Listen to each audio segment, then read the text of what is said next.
Good afternoon, good evening, good morning, whatever time of day you've chosen to tune in, and however you've chosen to do so, we thank you here from the Batcave. I'm your host, Red Thunder Adam Gerard, and I'm joined this week, as I often am, in fact it seems I always am, by these three fine gentlemen that I call members of the Just Us League. Firstly, the Honey Badger, Terry O'Neill. Oh, Batfleck. The Dad Knight, Braden Ahern. Justice is not blind. And not actually an official member, but we gave him a paper starter pinned to himself so he feels important. The Proby, Matt Richards. G'day, how's it going? And how are we this week, gentlemen? Oh yeah, could be better. Got a case of the brain AIDS. I'm fantastic. You start with me. Boy. Well, I got to see a cinematic masterpiece this afternoon. I don't know what you guys saw. Well, I'm actually fucking excited to be back in my new Batcave that my wife has assembled me while I was away in purgatory. But, wait, Matt, did you say that you're back? I am back.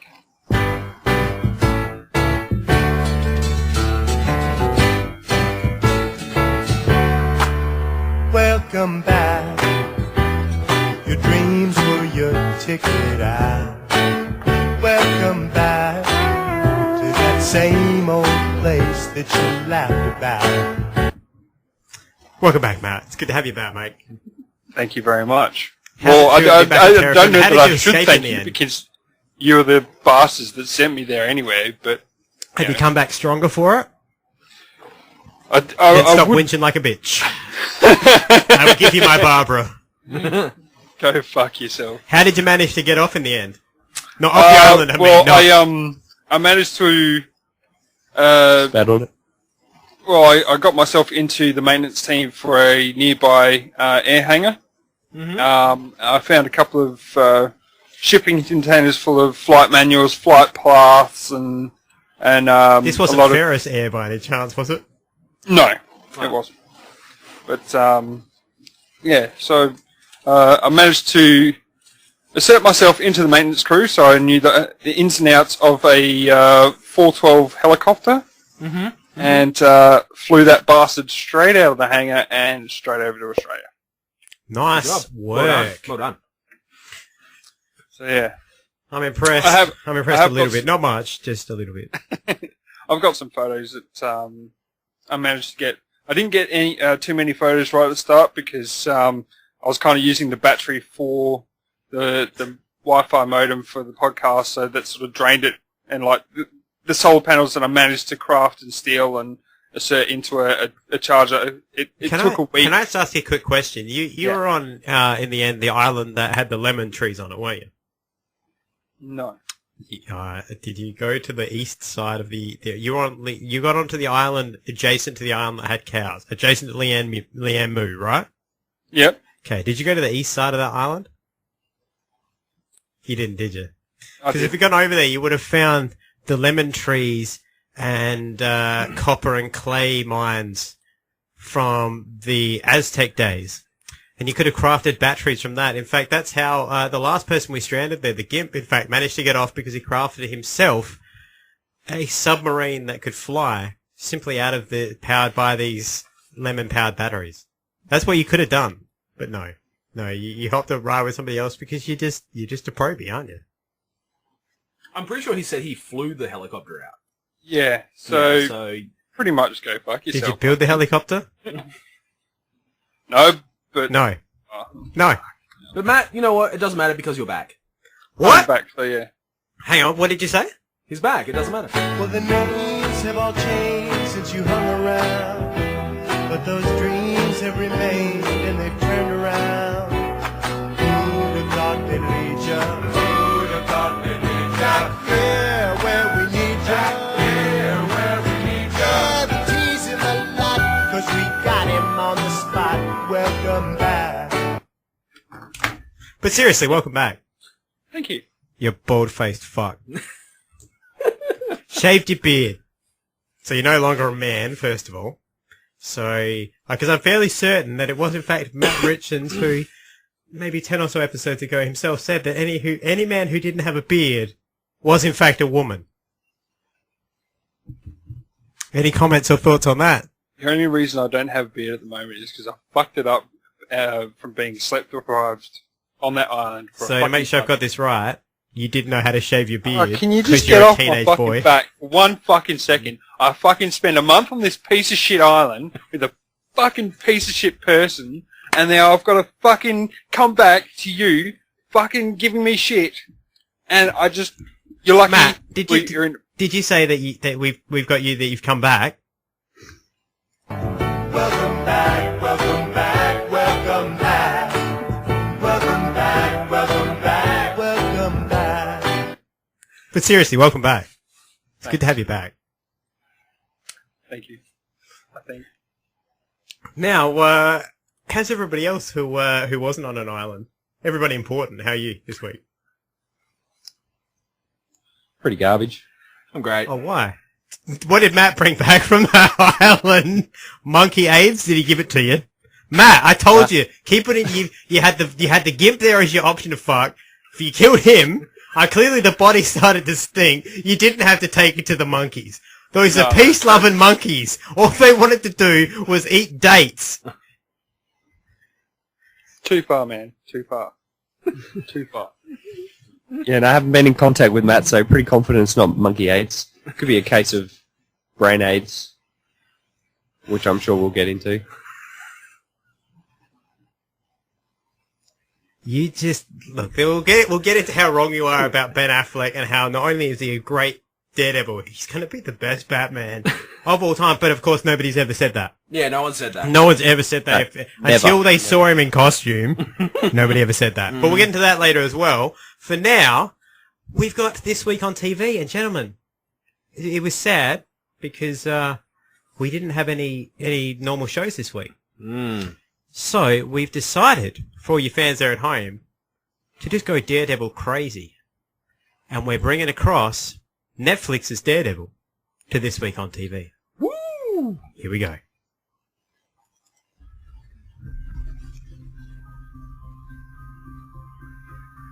Get out of my way! Get out of my way! I can't see. I can't see. I can't see. Little boy, you pushed me out of the way. You saved my life. Let me find Christ. Perhaps this will be easier if you tell me what you've done. I'm not seeking praise for it. I'm asking forgiveness for what I'm about to do.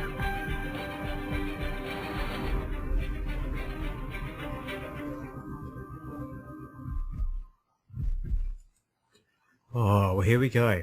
3 episodes at a time for the next 4 weeks. Daredevil. So excited. Let's kick it off with episode 1. Honey Badger, take it away. Episode 1, Into the Ring. Criminals, including the Russian Mafia, Yakuza, and Chinese, have taken advantage of Hell's Kitchen's circumstances since the incident.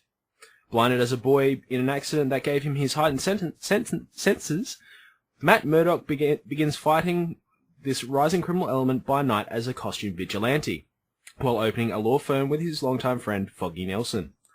Their first client is Karen Page, a secretary for a construction company, Union Allied, who has been framed for the murder of her co-worker Daniel Fisher after accidentally uncovering a pension embezzlement scheme.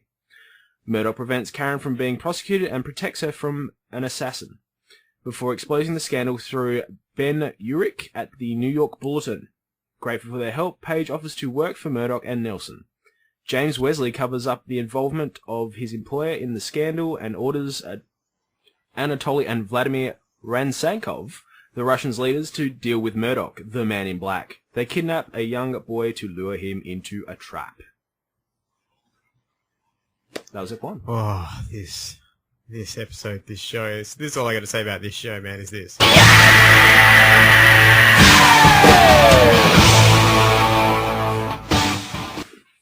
I'm going to let you guys speak first.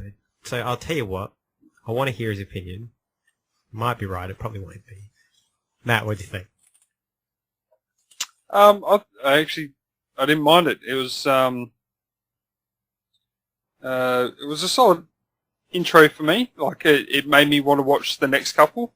So it wasn't too bad. It just, I don't know. I mean, it's the first episode, but it just felt a bit rushed. But other than that, Really? it wasn't too bad. Rushed? How do you reckon it was Rushed, rushed? yeah. Talk me through that. You've actually intrigued me for once. Well, I like how it's showing the backstory of Matt Murdock as a kid, but I think that part of it was too rushed. I reckon it needed to be almost a full episode with his dad and have his sight for at least almost the full episode, and have the episode end where he's hit the acid or something. Yeah, I'm with you. So you actually get a bit more of an understanding. I mean, I already know what's going on because I used to get into Daredevil a little bit. Yep. Till the movie came out. Till the movie came out. But anyway, we'll get into that later on. But anyway, it just felt that first episode was a little bit lacking for people that don't know the backstory. I think though, if I can just interject, being that it's a Netflix show, we are doing these in 3-episode lots, but they are made to be watched in one Sitting. like 12-hour long sitting. Yeah. So, I think you're onto something there. I think you've hit the nail on the head for the moment. It really does feel like it's like, okay, this dude's just Daredevil, rightio. Whereas kind of like you want almost the Batman Begins style thing where you build up to it a lot more. I get the feeling that that's going to start happening since it seems to have a lot of flashbacks. Like all 3 episodes had flashbacks. Yeah. So I don't really talk about episode 1 at the moment, but all 3 did have just flashbacks. An arrow. So it's an arrow all over again. yeah, I think so. Arrow with a bit more violence because they don't Arrow have to, a bit. Batman they don't have to deal Daredevil. with A bit. senses anymore. Yeah, just a touch. A bit. A little bit. I heard bone breaking. You didn't see the bone break out the dude's leg? Saw that part. I felt uncomfortable. Yeah, there was a couple of points where I was watching this and I was The like, whoa!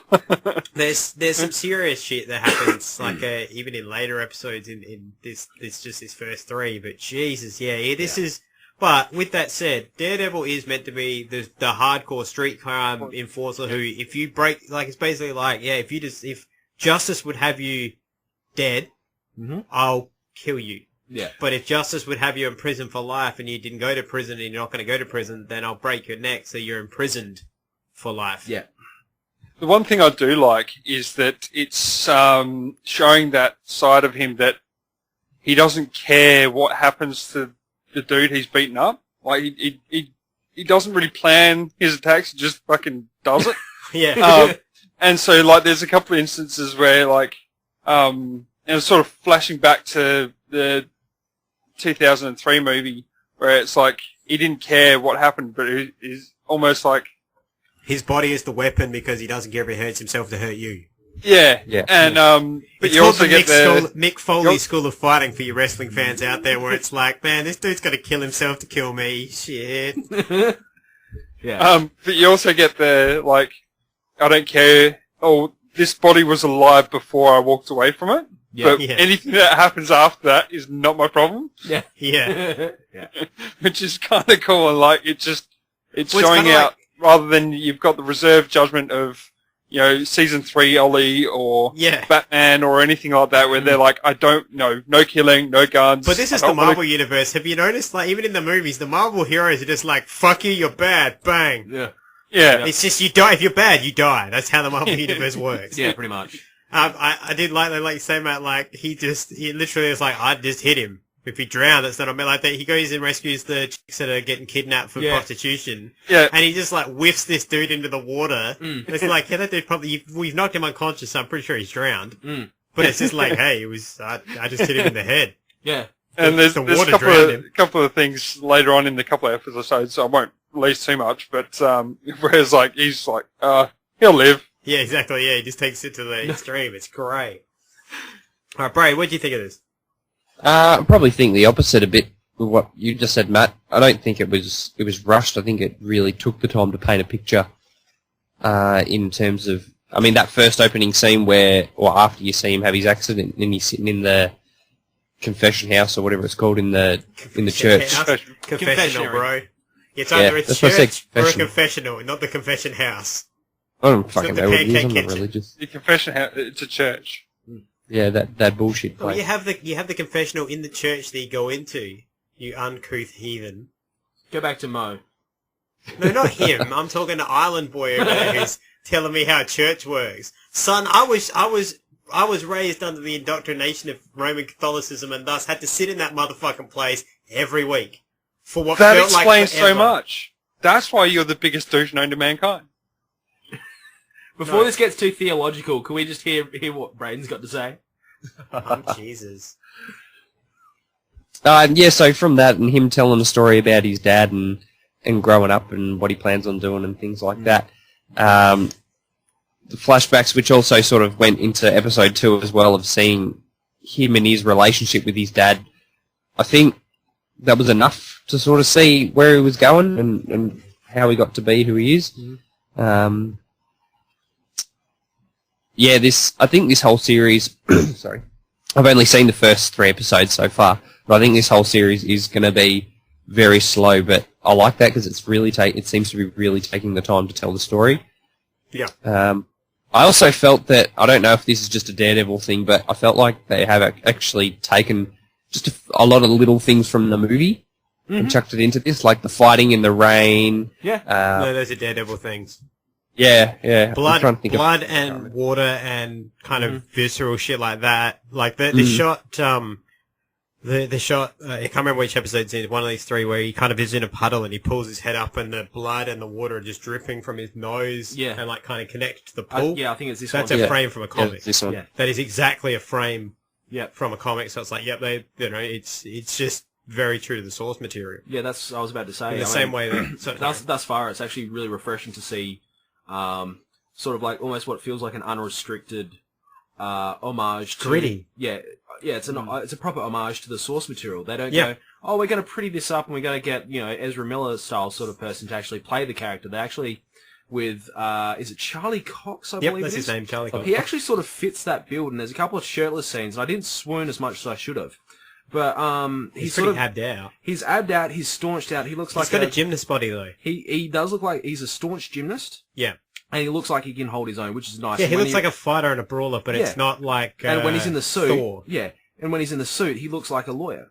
So you're exactly right. He fits the part quite well. The only thing that's kind of missing from the TV show, and I'm sure Matt will probably agree with me on this, being that he was a Daredevil fan from back in the day, was that the comics themselves, and that the Ben Affleck film had this to a certain degree, and we'll get into that a bit later. The comics have a very kind of sexual feel to them. They're almost the most sexual of all of the Marvel books, I would say. Like in the comics, Elektra is killed by Bullseye impaling her with a spear, and he kisses her and throws her off a building. And it's just shit like that where, it's very symbolic of all that sort of shit. That's what isn't quite as in this Netflix show yet, and I don't know whether they'll get to that in later seasons. I don't really mind they don't, 'cause it feels like one of the few shows at the moment that isn't just... It doesn't need his it. tits all over the place. It doesn't need it at all. But, as far as the other things go, water and blood and these kind of...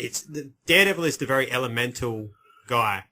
And that's the whole point of it is, he's elemental at what he is, so... Yeah. They kind of put him in the elements because he's meant to be in... Yeah, he's in the shittiest of the shit. Like, imagine Gotham City is a shitty place. He's in, like, the worst part of Gotham. Yeah. He's in the part of Gotham that even Batman's like, I'm not parking the Batmobile here.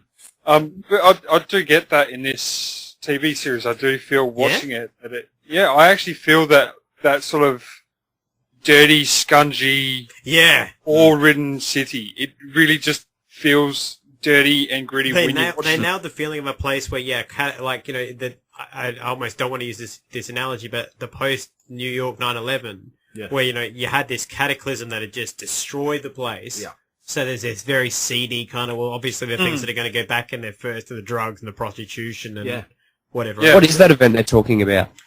Avengers. The Chitauri. Oh, really? Yeah, it's the event is the nuclear blast and Yeah. The war with the Chikari that tore apart New York. I'm pretty sure it's like they actually do something very clever. They actually refer to the Avengers event quite a lot. I'm not too sure if it's the first 3 episodes, but I have heard in the series somewhere there's a mention of Thor's hammer. That's later. Yeah, Is right. that later? It's just a review I read online. So, and like I like the fact they're actually going, look, it happened. We're in the same city. Well, it's the same universe, but the difference that I read was that Tony Stark, Thor, Hawkeye, these guys aren't dealing with street punks. Yeah, well, Daredevil is. But that's the thing. I mean, Yeah. for me, it's a very real depiction of, look, this very big worldly thing happened and they're not there. But it's nice to see a show that goes, yeah, look, that happened like 3 blocks down. Yeah. But they don't go, oh no, where's Well, the Thor or other whatever. thing they're And, also yeah. they're building towards is that like Daredevil is part of a bigger universe because you've got Daredevil and next we've got AKA Jessica Jones, and then Iron Fist and then Luke Cage, and then they actually in the comic books have a team up of these 4 characters called the Defenders. Yeah. So we're ultimately going to get to having the Defenders TV show as well as these guys having their like there's a season 2 of Daredevil coming and things like that. And Marvel have said, these things perform well, they will get a movie as well. Yeah. So Well, they said they were going to get their own Netflix series too, didn't they? Some of those characters. They all do. Like all 4 of them have their own. I think it's this year we get Daredevil season 1 and then Jessica Jones. Next year we get Luke Cage and Iron Fist, and then the following year we get Defenders and then Daredevil season 2. Okay. So they're kind of almost running like the movies where there's a couple of years in between everything, but it's all part of one big. Yep. What we're getting right now is one big intro story to take us into The Defenders. this big team up mega the Yeah. TV Like- the Netflix Avengers as it were. Yeah, It's that'd like be a nice. couple of years of foreplay before the movie. Yeah, exactly. Yeah. And I like that. I like the fact they're taking their time to give us 12 hours of these characters thing, to care yeah. before they give us another 12 hours of this big epic story. Marvel is very good at that. I mean, I have to take my They're hat good off. and they're bad because I almost them. wish that they did this for everything. 'Cause imagine Civil War 12 hours long instead of 3. That would be mind-melting. Like, think about it. No, I don't want to think about it because it hurts my brain. Imagine It'd be if brilliant. It'd be imagine if phenomenal. they could get fucking X-Men back and be like, yep, you know what? We're doing Days of Future Past just like in the comics. Issue by issue. We're going to do the Dark Phoenix saga. Issue by issue. And That you would get be like awesome. 3 seasons of it. You get Age of Apocalypse where there's 5 seasons of just Age of Apocalypse. Yep, absolutely. Like it's meant to be. Yep. When I was watching X-Men 2, I was hoping it'd be more of a focus on Phoenix. Yeah. I was so annoyed that I didn't get more of the Phoenix because that's what sort of. She's a phenomenal character. Yeah. Oh, the old cartoon series, which I imagine we'll I review still at some have. point later, is absolutely sensational for the Dark Phoenix saga. So the reason I loved X-Men was because of that. But we're not talking about X-Men right now. We're talking about Daredevil episode 1. Yeah. Sorry. So Terry, it's your turn. What do you got to say on your pilot loving? It's the most honest TV show I've seen in a very long time. That Yep. includes our Holy Trinity that we review. It's very honest to the source material. It's very honest about what it is. Yep. I like the fact it's on Netflix, so it's not restricted to not commercial. censored. It's not censored. It's not restricted to commercial ratings. Yeah. And it's very honest. Like I've told, my friends have said, go watch it, and they said, oh, so it's like the movies. Like, no, it's not for the kids at all.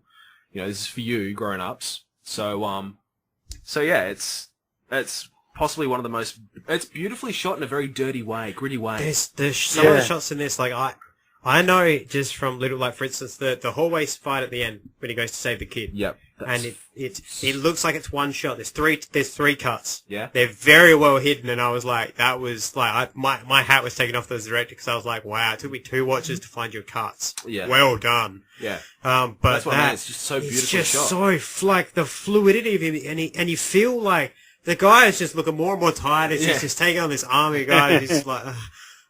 My favorite bit is the guy, like, he goes in that first room and I love the fact he walks in with the rope protecting his wrist from breaking and then also wrapped around his knuckles to just destroy. Yeah. And he goes in that first room and just starts off screen, thrown you just out. hear mowing dudes. Yeah. No, then the other guys come out of the other room and the first guy opened the door just gets whomped with a fucking microwave to the face.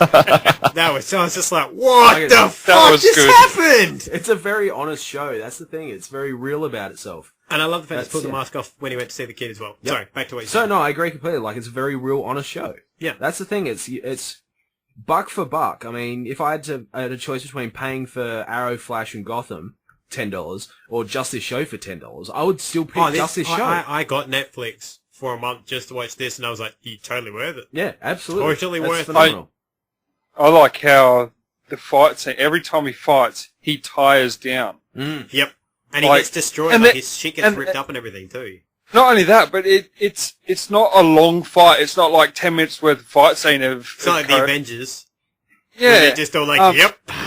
It's like, literally, he's gassed himself after a minute, and like... Mind you, The though, dudes he's just keep still getting a up move as where well. he's like jumping and like flipping over to like do those devastating leg drops and shit where you're like, fuck me. He really throws himself into the moves. Yeah. I like that in that hallway scene, the last dude that keeps getting up, and he just throws his whole body at the dude and falls through the door. Yeah. Yeah. He's just like, fuck's sake, thump. Yeah. And then he's in the room. It's just like, that's the point of like exhaustion where you're just like, Yeah, I fucking really appreciate stay that down. because it feels more real. The fact that like when he walks out with the kid at the end, that he's like limping and he's like, he's "Come carrying on, the kid, kid." let's go home." But you can hear he's like, and he is just like, and you're like, "Yeah, I believe you."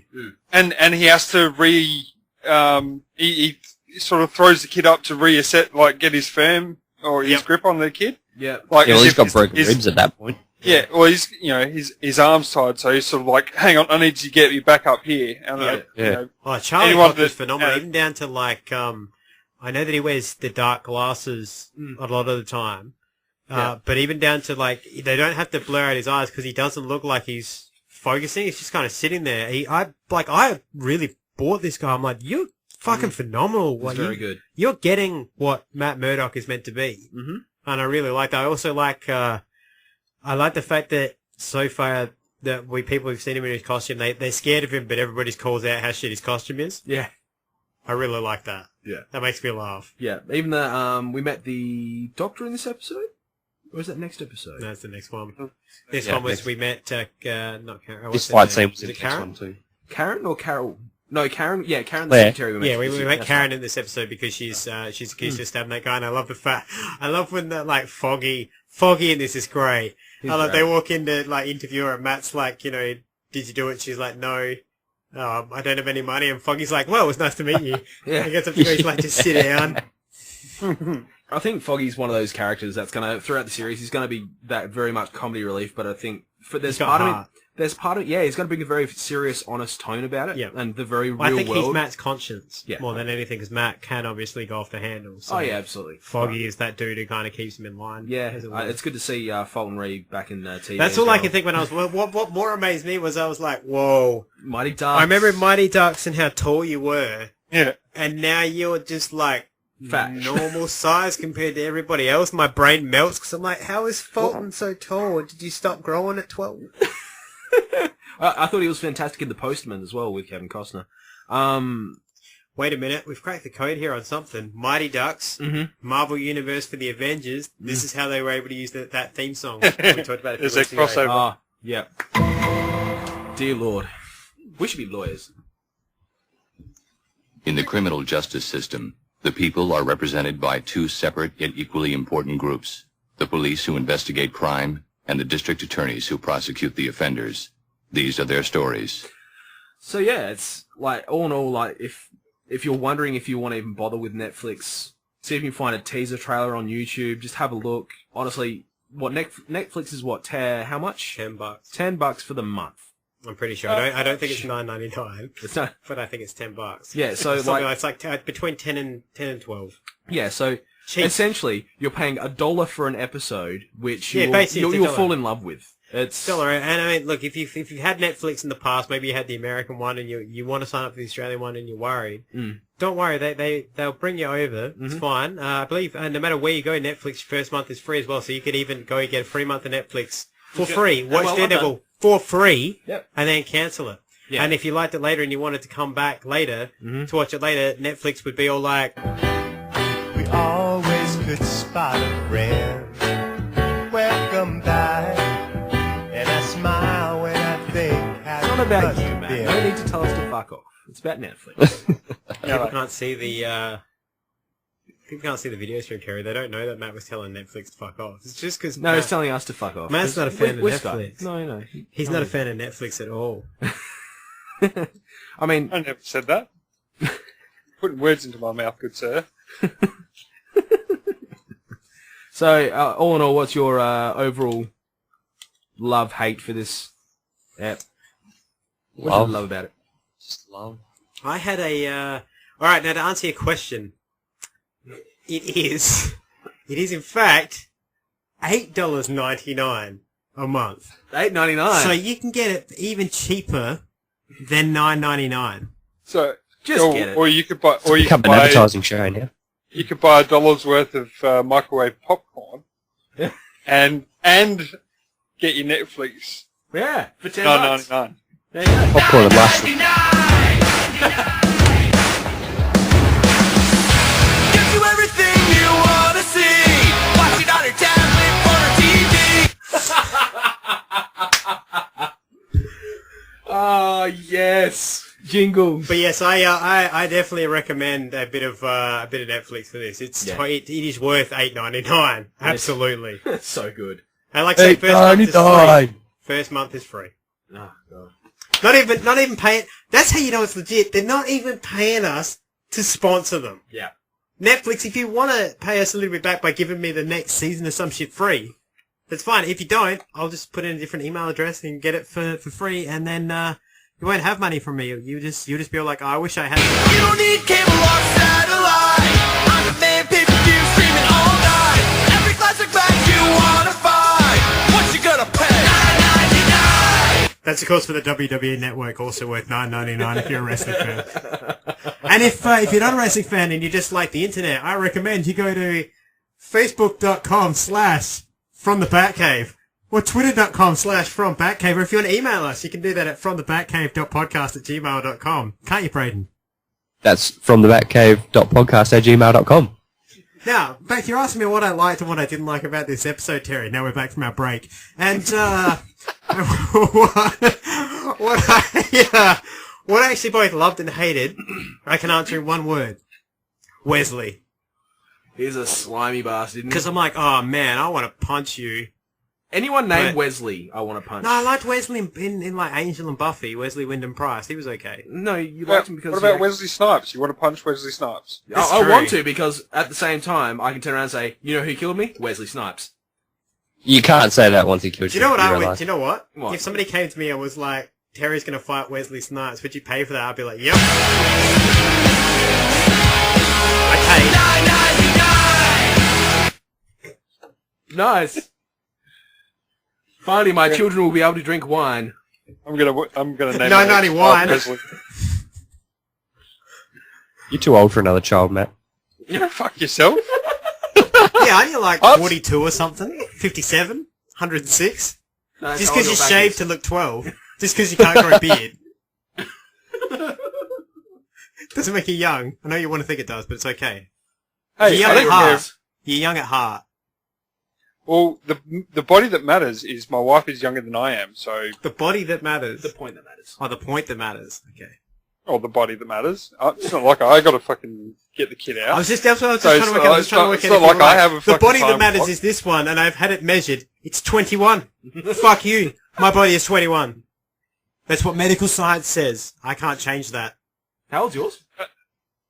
My body? Yeah. I don't know yet. My spine's pretty old, but my body, they don't know. It's like asking what's the age of Ultron. Ooh. Anyway.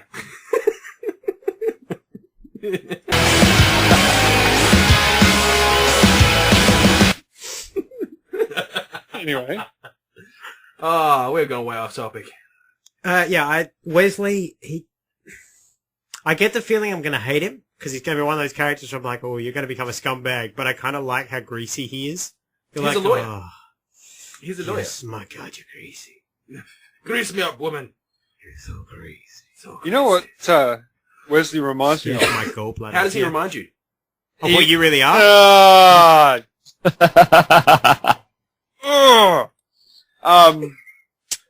The psychologist from Blade. Yeah. No. Yep. He does. Never made it as a wise man. I couldn't cut it out the poor man's skin. Tired of living like a blind man. I'm sick aside without a sense of feeling. And this is how you Come on, remind Proby, I'm giving you a backing track to tell us what he I reminds don't you want of. fucking Nickelback. Go fuck yourself. You don't look like Jake Kroger anymore, so it's not an insult. I'm just trying to give you your... Yeah, I know, but the fucking insult to the ears hearing that fucking faggot. Oh, he's got it on. Okay. Alright, he's used the double.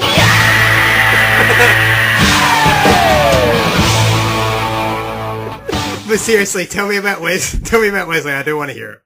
As I said, I said it if you weren't fucking listening before, which clearly you weren't. He sounds like he reminds me of the Dr. Vance? psychiatrist out of Blade. Yeah. Yeah, I can see that. I can see that, actually.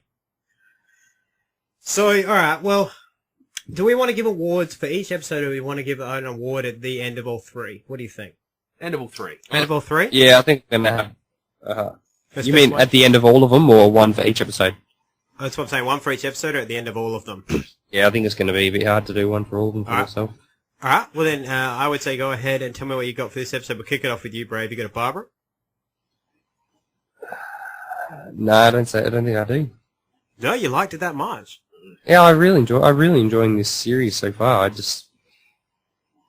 I could probably go as far as maybe the prison guard, because he's bad at his job. Yeah, that is Gets the his reason I hate fucking people on eye this gouged show. out. He did get bribed to do that with like the threat of killing his daughter, so Yeah, but that's true. it's, Yeah. you know, it's half of one and dozen of the other, really. You could give the Barbara to Wesley then. Yeah? For being a douchebag and using his child against. Yeah. No, Yeah. that's... That's a bit of hope. I had thoughts like Braid where it's like, well, who do you give Villa to? My answer goes to just the scumbag cop. Yeah. Oh, Who's the like, scumbag who's ready? cop. Yeah, I'll punch a blind guy cop. Yeah. Yeah. Like, you punch a blind guy, really? Yeah. Oh man, your dick must just drag along the floor when you take your pants off. Yeah. Like, your biggest concern in life is automatic doors Yeah. because your dick might not clear it before they close and it could get caught. It's just so fucking. Is It's that like the a cop fucking that was hose threatening Matt Murdock across the table? Yeah. Yeah. Yeah. Yeah. Oh, Well, you that just want- douchebag cop. Yeah, I'm with you. Yeah, where you're just like, whoa. The really filthily dirty one. Yeah. Yeah, you can tell he's dirty. The one who clearly has chlamydia. Like, you look at him and like, you smell like chlamydia. He looks dirty. He's like got herpes in the corner. Oh, of the mate, mouth. he looks like he invented herpes. He's patient zero. He took that shit on tour. He what is I'm saying. patient Yeah. zero. Yeah. How Willie Nelson feels about cannabis is how that guy feels about VD. Mm-hmm. Is what I'm trying to say. He He gets my Barbara. Yeah, that's fair. I bet he spread his butt cheeks at one point, but that's besides the point. Who gets your Barbara? I'm struggling for Barbara because, I mean, even though that is a bitch mood one, he had a bit blind guy, but I think I want to see more character development out of him until I give him a Barbara. But my initial Barbara, the pre-Barbara, like the pre-entry test for getting a Barbara, he gets it. He gets the nipple. So he's from on the Barbara. cusp. He's on the cusp of a Barbara, yes. So it's like this. Like the guys who on the Sky Call like this with the Barbara. He's weighing it. He's measuring it. So you could say So in the bar- make sure I've got this right. As opposed to addressing that to like the 50 listeners who we know listen, you were like, to the two other dudes watching It's a this, visual thing. let me give you a visual. Okay, fine. to two of you people. Just for you people at home. He's cupping the balls just, of the Barbara. hang on, just for everybody at home who wants the visual for what Terry was trying to explain, because it's clearly Terry's got hard. If you put your hands together like they were a bowl, like you were trying to scoop water out of a well, well done. That's it. You've nailed it. You've nailed it. And Terry is a exactly. descriptive. He's very descriptive. He's great at descriptions. Oh, you're a piece of shit. Hey Terry, are you planning on going to the police academy at some point? Is that your No. aim in life? No. No. Okay. Sorry, man. All right. Well, who gets some Cranston's for this episode? Foggy. Just for being that damn entertaining. Good answer. Like, because Matt is the obvious choice, and you got Karen, who came out of a really tough situation, who seems to be like, I'm looking forward to her character development. I really am. I'd want to say Kingpin, but we haven't even seen him yet. But like Foggy, just for being that conscious, like what Spider-Man is to like the Foggy. Spider-Man is to the Crisis, sort of like not the Crisis, the Civil War, getting mixed up. So he's just that element that it's a refreshing element. It's like a cool, refreshing glass of vanilla Coke. Oh, vanilla Coke is very smooth. I find that on a hot summer's day, I like a tall, refreshing glass of smooth, velvety vanilla Coke. It's beautiful.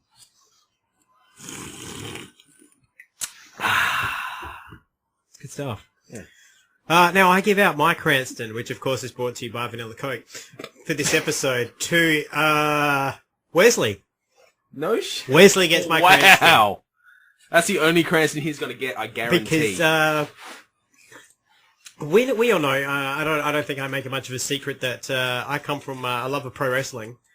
So I come in a world where if you're a bad guy and you can actually be like, man, if I was in front of this guy, I'd probably take a swing. I'm there. And Wesley for me was like, I want to punch this guy in the face. So your Cranston is going to the person who plays Wesley. Is that correct?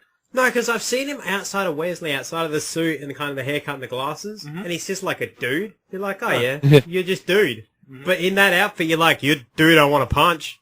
Fair enough.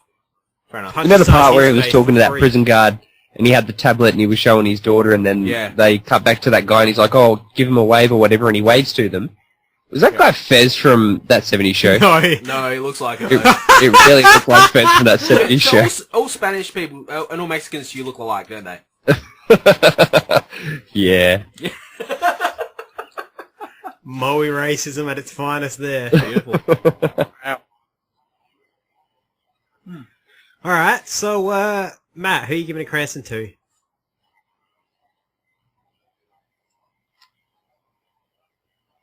I'm going to give it to Paige. Say again? I'm going to give it to Paige. Paige. Oh, Karen Page. Is that the that girl? her first name? I'll probably... No, Karen Page, the Bond girl that they get out of the murder charge? Yeah. Yeah, her. Can we take the handcuffs off the 110-pound woman, please? Yeah. Yeah. That was a good line. But yeah, she had, like, anyone in that situation could have easily said, no, fuck this, I'm out, I'm running away. But so far, she's sticking it out, so... Yeah, she's actually a very strong character, and I'm hoping she doesn't go Felicity. I really hope she doesn't. I get a good feeling about this. It's a Marvel film. I've noticed that Marvel, their females aren't generally Felicities. They're only strong. Yeah, they're normally they have the Joss Whedon school of thought with females, where it's like, why can't they kick as much ass, if not more? It's the reason Black Widow didn't touch the hammer in the last Avengers film, because she can pick the thing up. Sorry, Matt, continue. So you're giving it to Karen? But I also I can't stop looking at her as fucking Jessica from True Blood. That's not a problem. That means because we've all seen her boobies. No, we haven't. We saw side boob in this episode. You don't get to see her. She hasn't taken her boobs out on the True Bloods, man. She was covered on the True Bloods. Anyway, no, you might be right. Don't you question my knowledge of which actresses have got their boobies out. I'll have you know I'm a top shelf perv when it comes to these things. Okay. I'm a high quality perv. Alright? The personal training of pervs. And she has not got her boobies out. So, alright, Braden, who you got for yours? I know Terry was just saying can't really give it to Kingpin because we haven't seen him, but I think with that last final scene of how they just showed everything tied up, we had the prison guard who shot himself in the head, the Spanish dude who hung himself in the prison, the cop was killed. Just sort of seeing everything, it just sort of shows how big of an operation it all is, really. Well, I guess everything's and how powerful he really is. Pardon? I guess everything's wrapped up in a neat little package then. Yeah, Yes. you're exactly right. So you're saying that because the dude can have that much influence and not even appear on the screen, he deserves a bit of respect? Yeah. That's a good answer. Alright, well I guess then we'll move on to episode number 2. Yep. Absolutely. Yes, alright. So, episode number 2 titled Cut Man. As a boy, Murdoch lost his father when the latter won a boxing match that he was supposed to throw, and was murdered soon after. Now, after failing to rescue the kidnapped boy, a severely injured Matt Murdoch found in a dumpster by nurse Claire Temple, Nelson meanwhile attempts To comfort Paige following her recent traumatic experiences, Temple takes Murdoch to her apartment, tends to his wounds, and removes his mask, discovering his blindness. He refuses to reveal his name, but does reveal his heightened senses and that they alert him to a Russian who is searching the apartment building, giving Temple time to hide Murdoch and convince the man that she knows nothing. Murdoch realizes that the man didn't believe her and overpowers him, taking him to the roof. Murdoch and Temple torture him into revealing the boy's location before Murdoch pushes him off the roof and into the same dumpster. He barely survives. Murdoch enters the building where they are keeping the boy, defeats the guards, and rescues him. I apologise, I jumped a bit ahead when I was talking about the fight. Maybe it's got episode 1 as this episode. Yeah, that's fair. That was a good scene. It was a good scene. The other scene we're talking about in this is Matt Murdock torturing the absolute bejesus out of that guy. He's fucking intense because it's like, whoa, this is getting dark. Yeah. Yeah, especially when goes into the nerve around the eye because he's got a doctor there telling him where to do it. It's like, fuck me. And then, like, say, he gets to the end of this fight and this guy's, like, taunting him, being like, what are you going to do? And he just pushed him off the fuck. He's just like, fuck you. Throws it just literally, not even a Batman style, I'll throw you off the roof and catch you, just to, like, fuck you. Yeah. It's like he landed in yeah, well, he said to him, the other thing I forgot to tell you, I also do this because I enjoy it. Yeah. Yeah. This, I did find though that I was worried he was going to go a little bit Batman. He did at this point, he went a little bit Dark Knight with the, where's the kid? Yeah. Where's the boy? And I'm like, oh, dial it back. It's okay, son. It's going to be alright. Just hug it out and dial it back. Yeah. Yeah. Yeah, it was definitely he's shaping up to be such a good Daredevil. Ooh, yes. Yeah. It's phenomenal. So, Yeah. Well, alright. What else can we talk about in this episode? Is this the one where Foggy and Karen go drinking? Yes. I love how they just, like, these two characters who they both just need a friend. yeah. And they just start hanging out, and they're in this absolute shithouse pub. Yeah, with the, what's at the bottom of the bottle? It's An not eel. They drink this tequila with, like... We drank the eel! Yeah, they drank the eel, and then they turn up at Matt's place, like, because they're gonna go get, They're gonna go get fish from the market. Just brilliant. Yeah, it was good. So yeah, no, it's... I don't know, this episode is... I think the other part I really enjoyed about this episode, aside from the fight scene, was the flashback with his dad. Yeah. Yeah, the dad is great. I really like him as a character, and I really like their relationship. He's a bit of a drop kick because he's a dumbass and he's been punched in the he's head got for to a fight. living. And he's got to take a hit to actually make any money, but he's such a good dad in that he supports his kid and he wants his kid to be way better than he ever was. Yep. And just their relationship is fantastic. I mean, it's a very good example of it's the fighting Irish from, like, Brooklyn and Bronx and all that sort of stuff. Yep. You know, especially that, because you would have grown up in the 70s and 80s where, you know, if you're an Irish boy, you end up working at the docks, or you're part of the Irish family that's down in Brooklyn, or... you're poor, let's be real. It's poor, yeah. So he's a great representation of overcoming adversity, not for yourself, but for your family. Yep. So it's a really good display, and I like the fact, I don't remember... it's been a couple of days since I've seen it. If he was working I don't think he was working for the family at the time. He was just a boxer. Yeah, he's just a boxer. Yeah. Just a boxer that basically got paid from his fights, bought himself a bottle of Beam, and then paid for his kid's education. That's it. Yeah. So and the Beam was realistically just because that dulled the pain from the fight. Yeah, and long enough for young Matt to stitch him up. So well, he had to keep his hands steady. Yeah, that's right.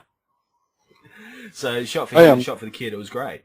So it's a really wonderful representation of that sort of time period. Yep. Like you see, like Gangs of New York and stuff like that, like family sort of atmosphere. Yeah, it's good. It's One thing I'm liking about this is how true it is keeping the father's storyline and the father's focus from what I remember in comics and stuff, is that the dad didn't want to take a fall for people. He wanted to be like a true boxer, and like I go down There's when I no get honour in knocked taking out. the dive, but there's honour in Yeah. getting beat. Yeah. And It's about how you pick yourself back up. Well, I think, yeah, exactly. Yeah. I think it's that you kind of see that in this why dad do we because he fall, makes Master that. Bruce? He makes. Master He Bruce. he makes that. Don't set me off, cons. He makes that comment about how he's gonna Matt calls one of the fighters a bum, Yeah. and he's like, like, hey, no, don't no. call them bums. If they've got the guts to step in the ring, they deserve respect. Yeah. And I was Yeah. kind of like, you can see that what you're talking about there, Matt, where it's like he's got like if you're gonna step in the ring and take a punch, Yeah. take it, and if there's no honor in losing, Mhm. there's just honor in not being a man. Mm. There's no Yeah. honor in selling out. Mhm. And that's why, Yeah. like, when he does choose to dive, he knows what's going to happen, but he's doing it for his kid. Yeah. Because he realizes that this is his way to make it, That's right. He takes money for the dive. he But- says, but he puts- says he'll take the dive and then puts all the money on himself to Himself. win, because Yeah. he'll basically make probably 150, he'll make enough for Matt to go through law school. Absolutely. Yeah. And that's ultimately what it is. And buy himself a nice little corner apartment. Corner apartment with a nice big LED screen. LED screen has never really Screen bothered and him. Yeah. I like how you see his father setting that up though. Like Yeah. he's like, I did not want to take this fall at all. Mm-hmm. And like you even see it after Matt, he tells Matt to go to bed and Yeah. will finish his homework and go to bed. And he sort of picks up the cash. He's like, he's shaking his head as he's looking at this thing. He's like, Yeah. what did I just do? Yeah. Yeah. Yep. That's brilliant. Yeah, no, I guess the problem is this one blended so much into the last episode that it's hard to say. Yeah, it's going to be one of those issues because it's on Netflix and it's meant to be viewed in like a 12, 13 hour part as a big movie. It bleeds together. Yeah, it's going to bleed together almost seamlessly. So I think with this one we're pretty much just up to giving out Barbaras and absolutely. Cranston's again. Mm-hmm. Anybody need Barbaras from this one? From episode 2? No. No Barbaras? Just the douchebags who stole the kid. I hated them. They made me hate them. General Thug number 2, 3 to 8. I'll go one further. Yep. The one that went in with the apple and then didn't even give the kid the apple. Yeah, that's right. Yeah, what a stooge. Like, what a goon. Yeah, What a full goon. goon. What an Esbro Miller. What an Esbro Miller. Oh, I know. Yeah, okay. So he's my Barbara. Is Apple Goon. Anybody? late Have you jump. got a late jump? I'll late jump. You guys got a late jump on that over there? as well? Yeah. Yep. Yep. Fuck Apple Goon. We're all late jumping on Apple Goon. Apple Goon. Apple Goon. Apple Goon. Apple Goon gets. In fact, he deserves. gets a Yeah, Barbara. so he'll get 4 Barbaras from the one app. That's Yeah. that's a mighty fine. Well, episode. I think that's one of the best pulls we've ever had. Yeah. Aside from, especially that's from a Bar- male, we've had it from Barbara. Yeah. And we've That's had it Barbara. That's Sorry? Barbara's ovaries and womb. Yeah, that's He it. gets He the gets whole Barbara. He gets could the take whole Barbara. That's the trophy. That'd be It's great. like Can he just the- take her and just fuck off? Like, reward. You did Yeah. well. You can have Barbara. Yeah. I mean, she's mental, but you can have her. Yeah.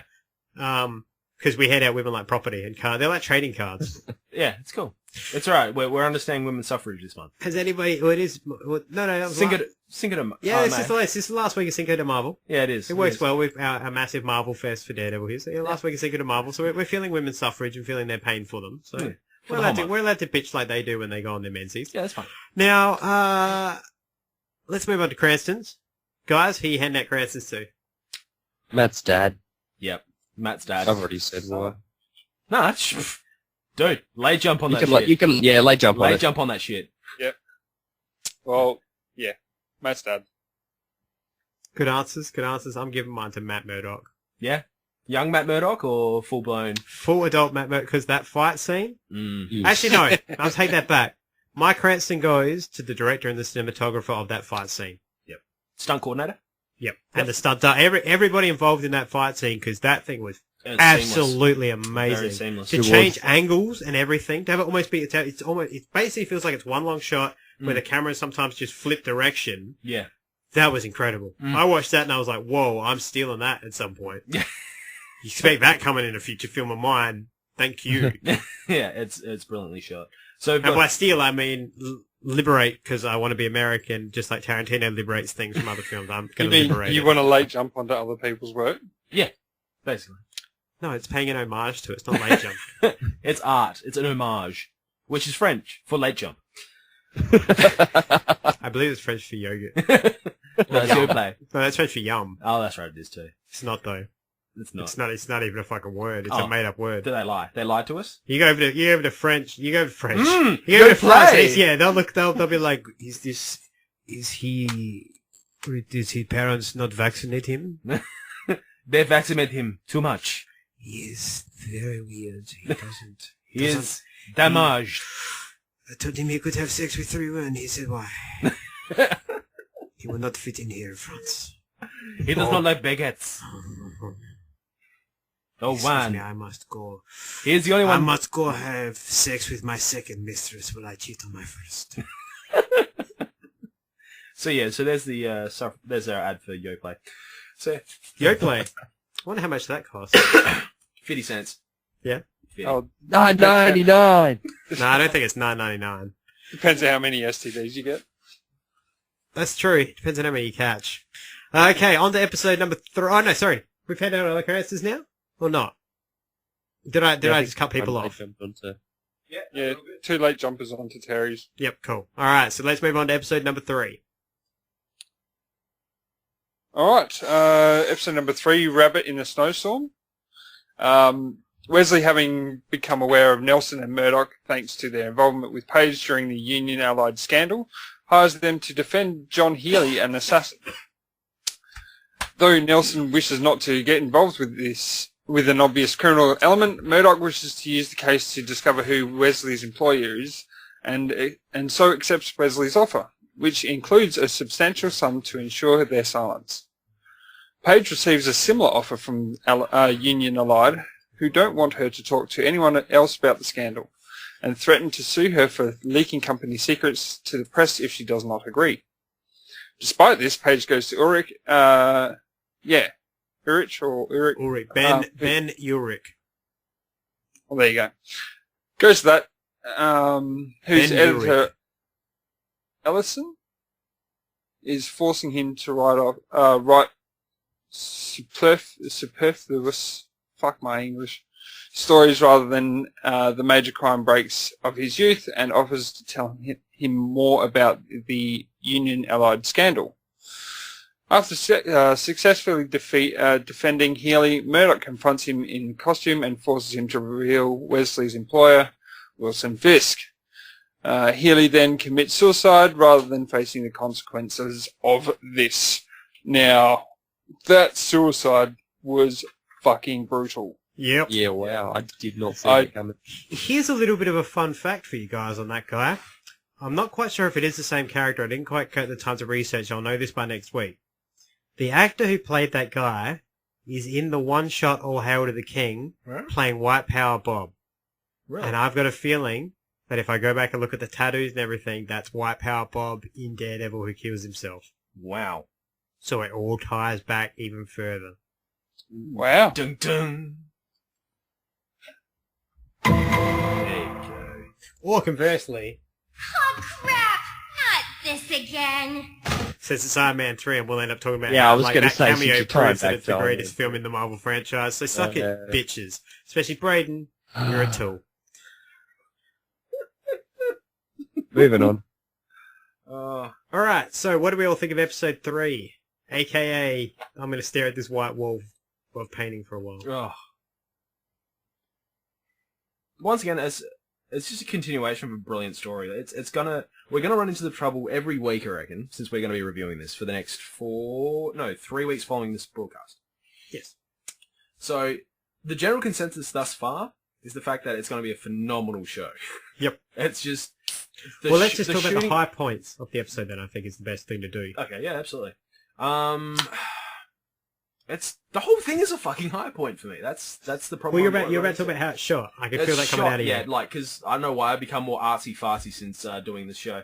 It's because you're a wanker. Yeah, this is true. But I didn't go to film school, so that doesn't help. That's why you're not good at it. Ah, That's why you're just a wanker, not an artistic wanker like me. cool. See, I'm a skilled wanker. You're just a standard wanker. I still need to use 2 hands. Yeah, Like exactly. You see, you've got that. Then you've got Braden, who's an amateur wanker. And then you've got Matt, he's a probie wanker.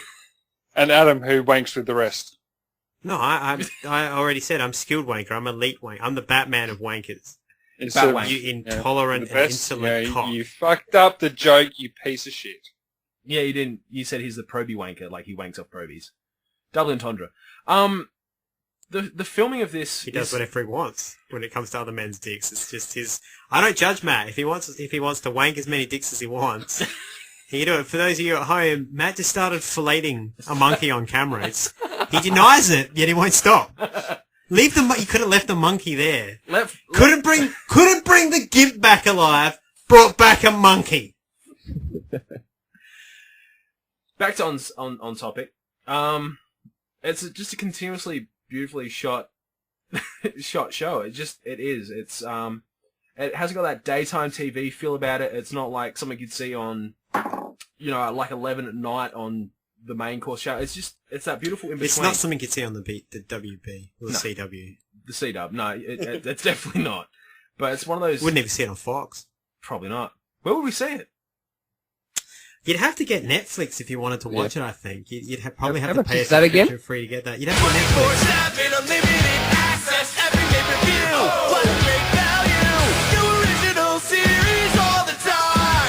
$8.99.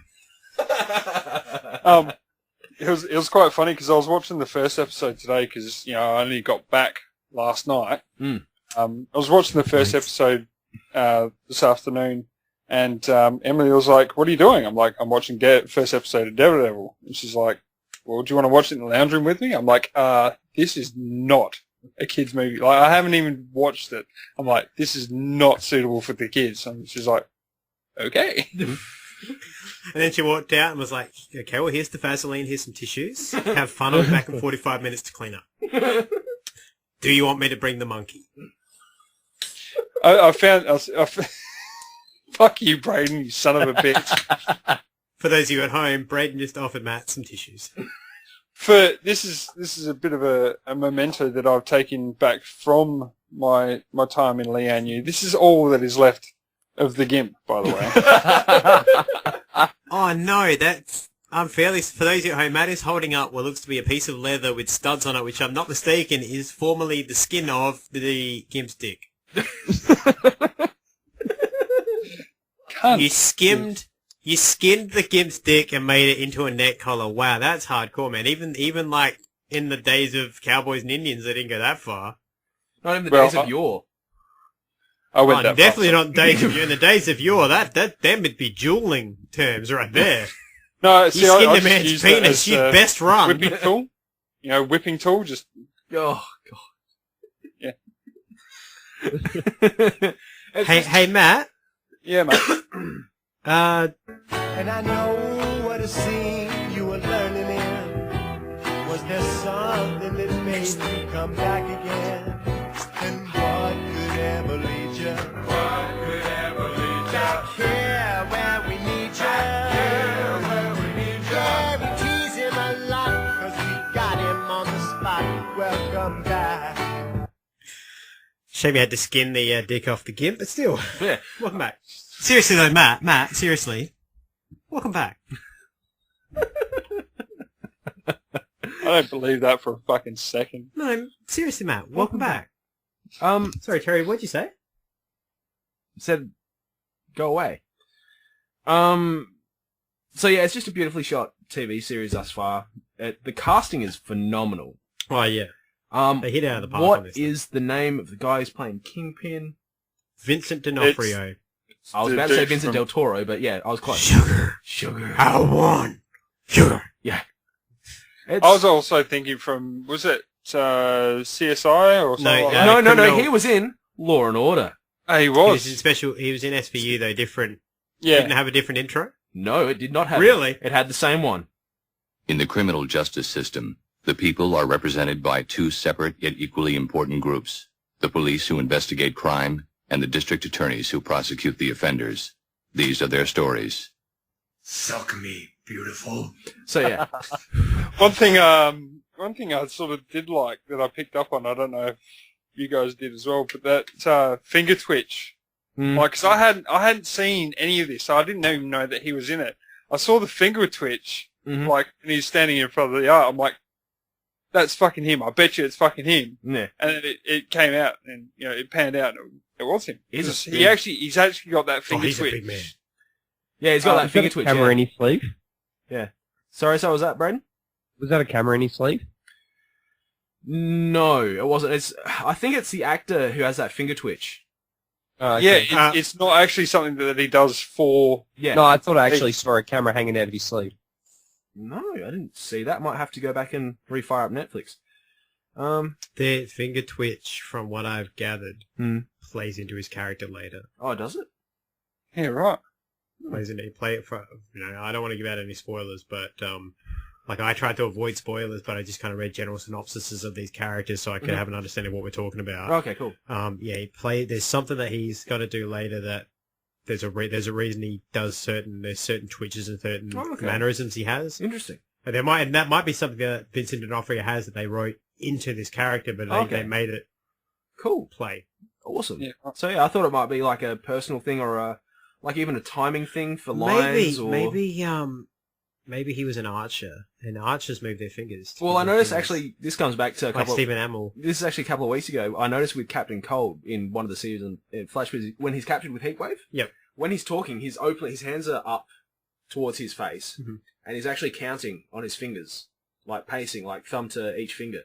So I didn't know if it was like a timing thing for your lines, or he's counted out spaces between a scene or something.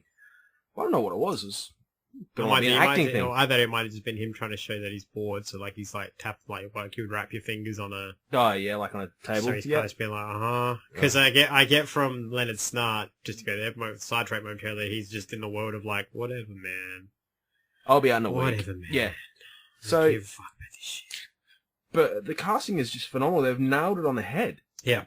Well, that's what I feel at this point in time at episode 3. I'm looking forward to next week's stuff because I get the feeling now that we've met the Kingpin, we're going to start moving forward with his storyline. I'm hoping he's savage. I really hope he's savage. Well, I'm sure he is. He's the Kingpin. How can he not be? I fucking love the opening of this episode. I did not see any of that coming. like, So talk us It through was it. brutal. like in the bowling alley. Mm. Mental. Yeah. Oh. I didn't understand the relevance of putting the gun under the pinball machine. So it was So was that. well, it's one of those things where I'm taking a punt because I've seen a lot of Sopranos, and Yeah. a lot of shit pays off later. Godfather? Somebody's gonna come back and get that gun. The whole thing was set up to put the gun there, not to. Well, the lawyer came back and got the gun. Yeah, he's removing evidence, I think it was. Because in America, you know how you have to register handguns, even though, like, some don't? Like, they will have a serial number? Yeah, okay, yeah, no, they don't have. If you don't have the gun to time to the crime, what do you have? That's what I saw it as. Is he heard the police coming, so he's like, right, well, if I can hide the gun, I can claim self-defense rather than. Well, like, he didn't use it though, did he? He tried to. It Jammed. Jammed. Even though he had a big talk with the dude. And yeah, if you've got a gun on you, it's really hard to prove self-defense when you beat a guy to death with a bowling ball. Yeah. So yeah, I think you're right there, proves Matt. mens rea. Yeah, I think you're right there, Matt. Crack that code. So, yeah. That was... The casting is just frighteningly good. Yeah. It's annoyingly good. All right, I was almost expecting that bowling dude to be Kingpin. Yeah. Oh, you mean like it's a bowling ball pun? Yeah. Kingpin? Yeah. I was Bill almost Murray. expecting that, and like he looked big, and I was thinking, oh yeah, you know, I could see this, and then he just got fucking reamed. yeah. Oh, it's Wow. something else. Vincent D'Onofrio can pull off a bald head too. He can. Very few men can, but he Very can pull few that men. off. Yep. All right, let's hand out some awards. We got any Barbaras for this one? The wife of the dude that got killed. Yeah. She's like, I've been paid off, so I don't care anymore. I got the money. Yeah. Yep. And she was like, was it Catherine? Is just like, you know what? You've got two people here that we could pull together and do something about this. Plus, we've got, Evidence. you know, evidence Basically. and everything else ready to go. And she's like, you know what? Just leave it. I got my money. I'm good Yeah. now. Yeah. Yeah, you're exactly right. Bitches be tripping. That That's comes what back they to my do. point last week. Bitches be That's tripping. what they do. They trip.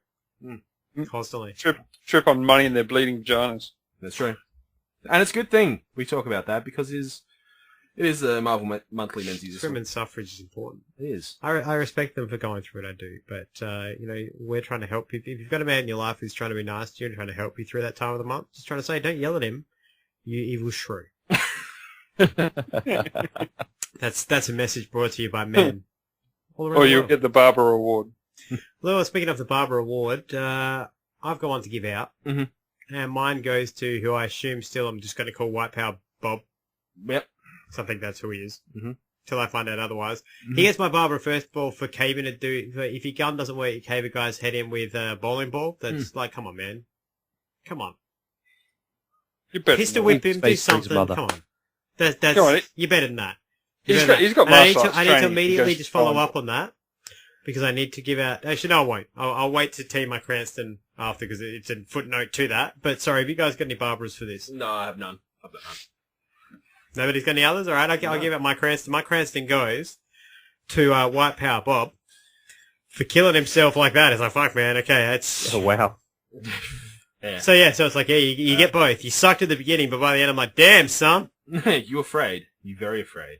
Like, if you were still alive, you'd be the scariest motherfucker I know. But Well, he almost got two barbers because, like, he bitched out so quickly to Matt. Yeah. He did. I don't really know why he would do that. He probably knew he was going to take his own life out of Yeah, fear he of the could have Kingpin. just let Matt kill him and not fucking do it. I don't think Matt Murdock would have killed him. I think it's also just fear. Mm.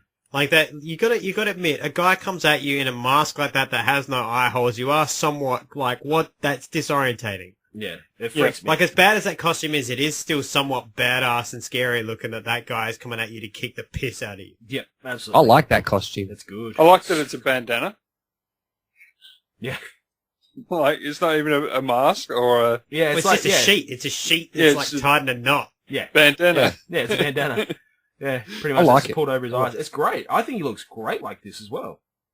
It's not a practical suit. Well, the thing is, That's when not you're blind and practical, you're a but- vigilante, you're not looking at practicality. You're looking at Well, you function should be. over You should be form. looking at not getting fucking stabbed to death.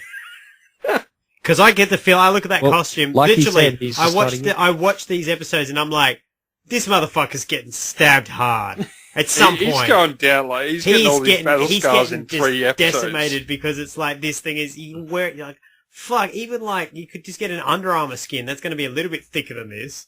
Might deflect something. This thing, it's like he's wearing bloody, just a mesh singlet. I think the He's idea... dressed to go clubbing. It's lycra.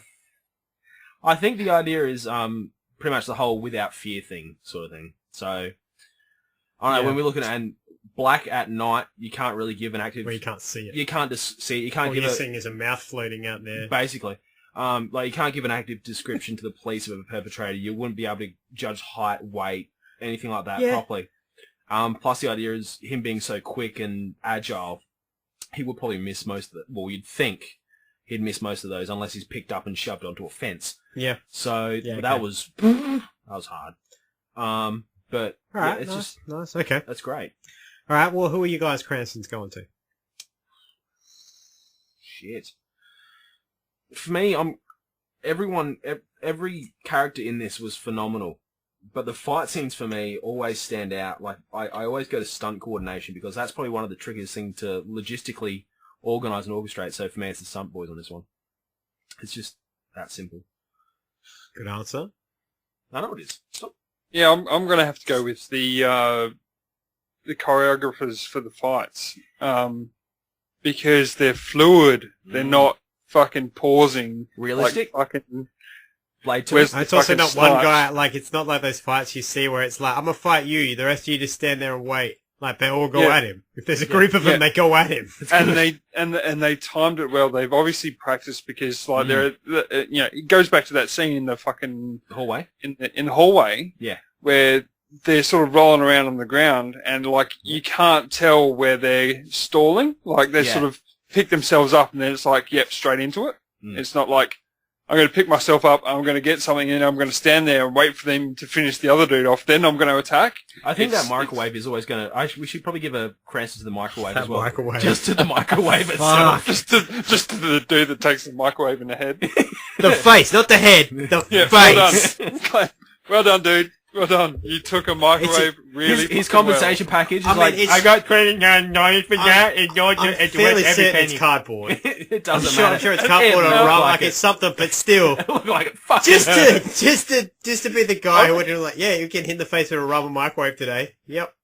Although, if you look at it, I swear the corner of that hits him. It's not like the flood of the microwave. Yeah, it's it's like a corner. the edge. It's a corner shot. Thump. But yeah, I mean, I agree with you definitely, Matt, on that one. For the Sun guys, they do a phenomenal work. They do. All right. And how's our correspondent in Maui feeling about Cranston's? I think I'm going to have to go with Matt Murdock for his speech in court. Ooh. Yeah. I mean, they even said it in the episode themselves. It was a good speech. Damn good speech. A good speech, so I'll go with that. All right. Good answer. So we got 2 for the Stunt Boys, 1 for Matt, and who was yours? That's right, Supremacist Bob. Yeah, white supremacist Bob, whatever he is. Okay, I was just I'll going to say, put that I'm on pretty board. sure that Daredevil says a similar sort of line in the actual movie as well with Ben Affleck. Nah, his is a little bit different. He's a shitter. We'll get there and we'll tell you how wrong you are, you inbred, hillbilly, backwater moe piece of shit. I'm glad you're sick. I hope you get sicker. You know why Hope you're you get sick? Moe's God's disease. cursing you for, like, back-talking how good fucking the director's cut of Daredevil is. Before you boys get into that, We're not up to that. Go ahead. I'll give you a quick rundown of since we're doing 3 eps and I'm good at my job and I'm keeping tally of who's in Cranston lead. We're currently running at a tie for Daredevil's dad and the Stunt Boys at 3 apiece. Well, Daredevil's dead now, so... You He shut can't your win too whore many mouth, more. sir. You shut your mouth. So, are we looking forward to next... How do we feel about waiting a week to watch the rest of these episodes? I don't mind waiting at Not all. if I wait in a fucking week. You're not waiting a week? Why It's not? Netflix. It's Straight on Netflix. it. Oh. Paid I don't think- $8.99 why for this. why aren't you waiting, Braden? Fuck off. He doesn't want to wait. God damn Get you every time. So, He doesn't wait to Right, play his for that 99. one. so Braden, you didn't feel like waiting. No. That's fair enough.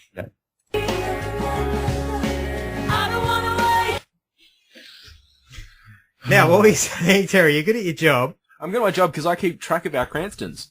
Yeah, you are. And out of the 3 eps thus far, I'll give you a rundown.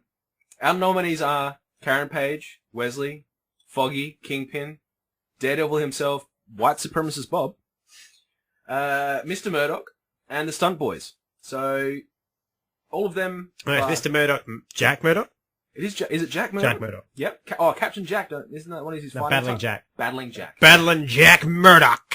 That's the one. So we've got Jack Murdoch with 3 votes, Stunt Boys for 3 votes, and Karen Wesley, Foggy, Kingpin, Matt Murdoch himself, and White Supremacist Bob all on 1 vote for Cranston of the month, I suppose it'd be. I can't wait to see who wins. Just I can't wait either. Can't I don't want to wait. wait.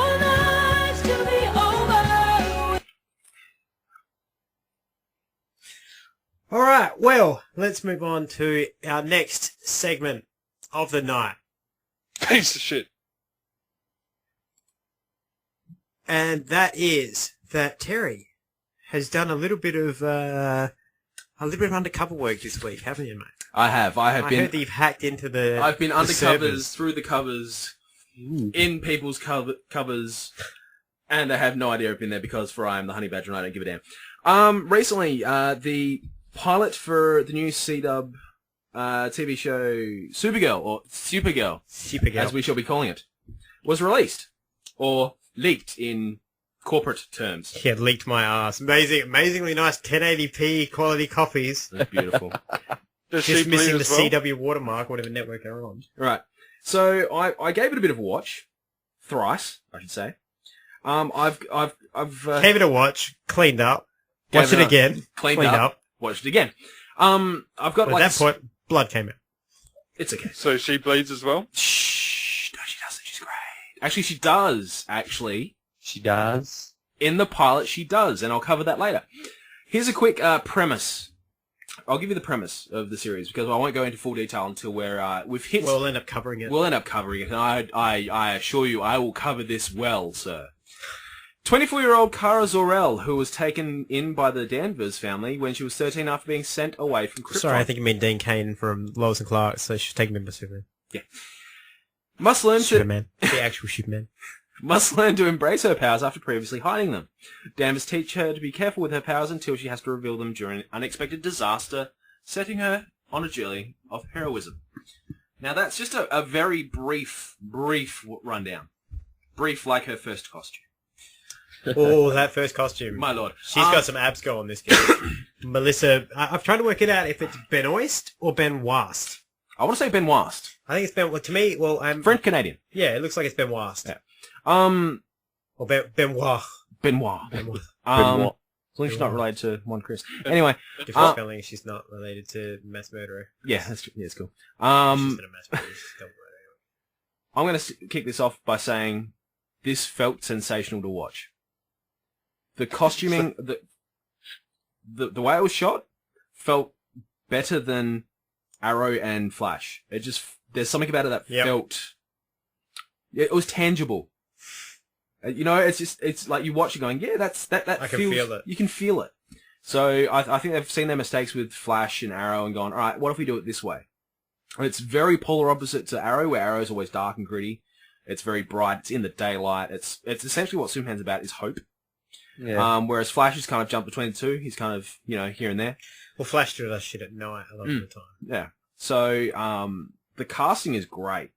It's a nice looking ensemble.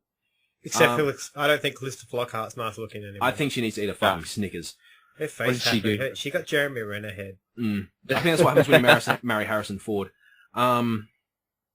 So the script was really tight. It wasn't overly wordy. It didn't rely too much on CG as well, which was fantastic. It was quite refreshing to see that Superman who doesn't rely on CG, or Supergirl, doesn't rely on too much CG. It had a couple of explosions in it, but not Michael Bay explosions. What CG they had was quite good, I thought. Yeah, that's what I'm saying. There wasn't too much in it. Well, but that bit where she stops a truck. Yeah, Yeah, that was good. Beautiful. That was just worth the price of admission alone. Yeah. I'm like, damn. It's just, and the young girl who's playing Kara is great. She reminds me a lot of Felicity season 1 and 2, or 1, I should say.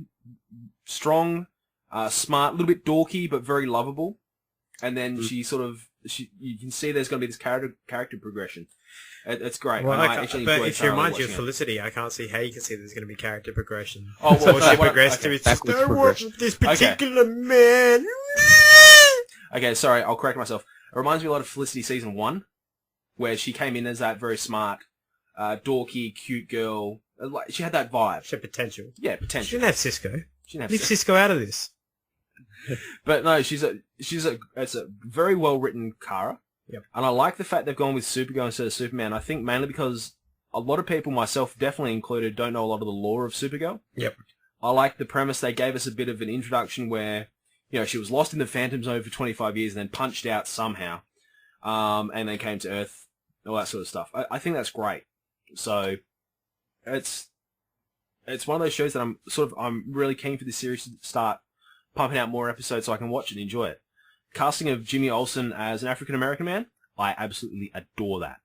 I think that's fantastic, because I've always seen Jimmy in the comics, cartoons. And the fact he almost seems like he's Kara's older brother. Yeah, he acts like an older brother as well, and it's fantastic. There was a lot of comments on Tumblr and Facebook going, oh, why is Jimmy there? Why is he a black dude? I'm like, well, for starters, there's nothing wrong with that. He's meant to be that.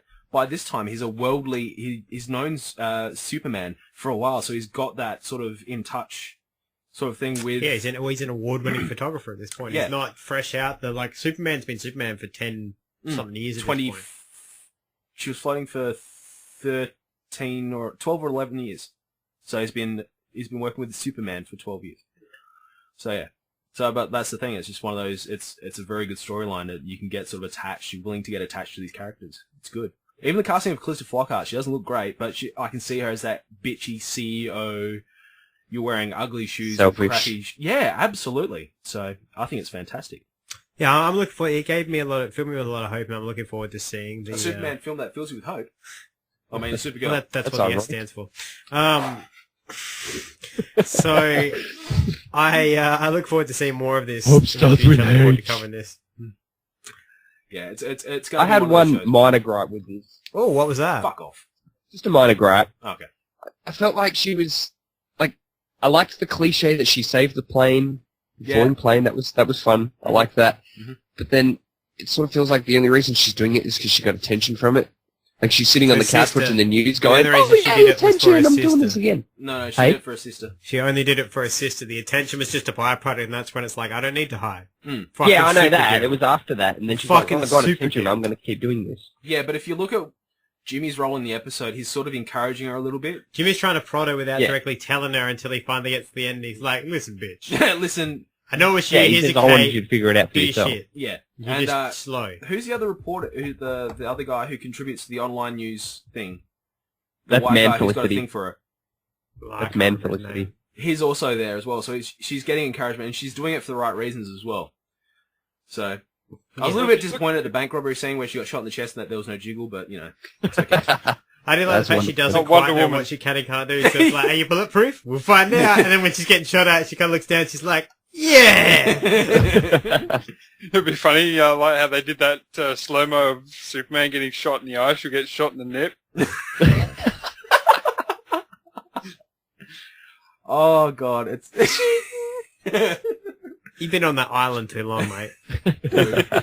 oh no, it was it's good fun as well, and the bad guy of it, I forget his name, but actually felt like a threat to her as well. The only thing I didn't like, and I mean, it's the pilot episode, so I'm not worried about spoilers because it's episode 1 of 20 something. Mm.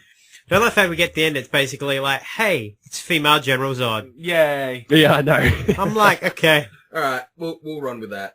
Could I we just will find him! kneel before Zodda? Zodet. Zodet. Kneel before Zodet. My niece. I'm actually getting the feeling that Krypton's just one big inbreeding program as well. Everyone's fucking related to each other.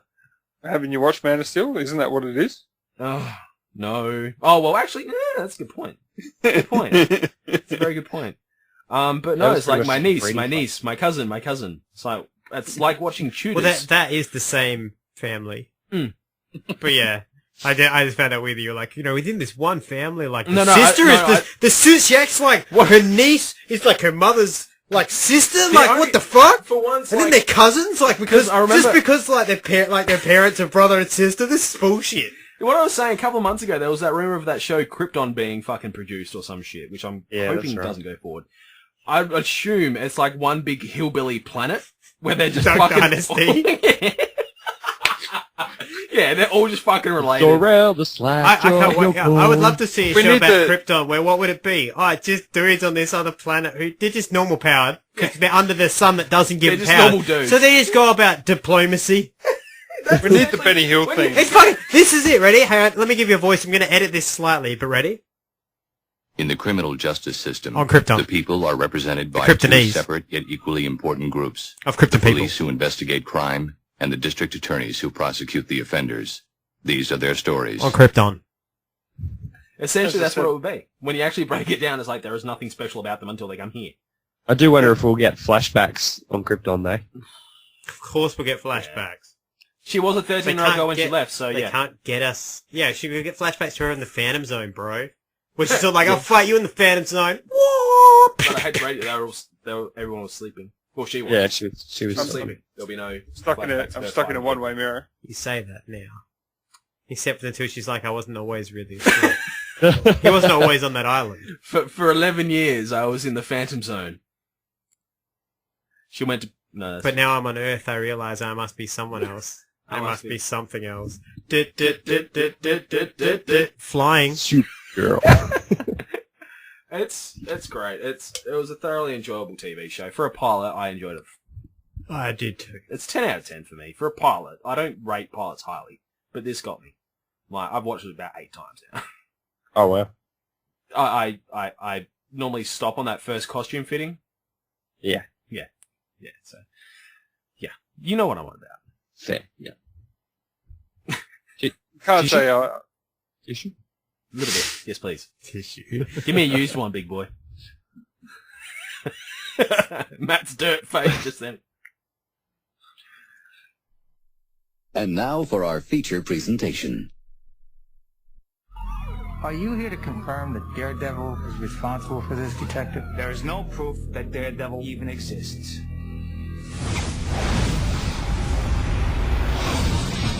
He can hear it before it makes a sound. He can sense it before it happens. He can vanish before you realize he's there. And he's the last person you never expect. Police suspect the vigilante Daredevil was the one to bring the criminals to justice. I don't know why you read that trash. You want the truth? Tell me. She's hideous. Excuse me. I just wanted to get your name. Does every guy have to go through all this to find out your name? You should try asking for my number. I've been following that piece you wrote about the Kingpin. How do you kill a man without fear? And the body's in them. Give me bullseye. That was mine.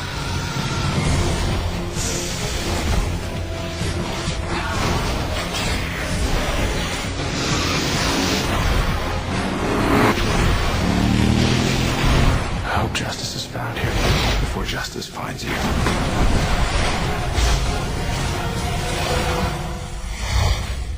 How can you be a skeptic? If there's no eyewitness, I mean, you know, Bigfoot has eyewitnesses. Please.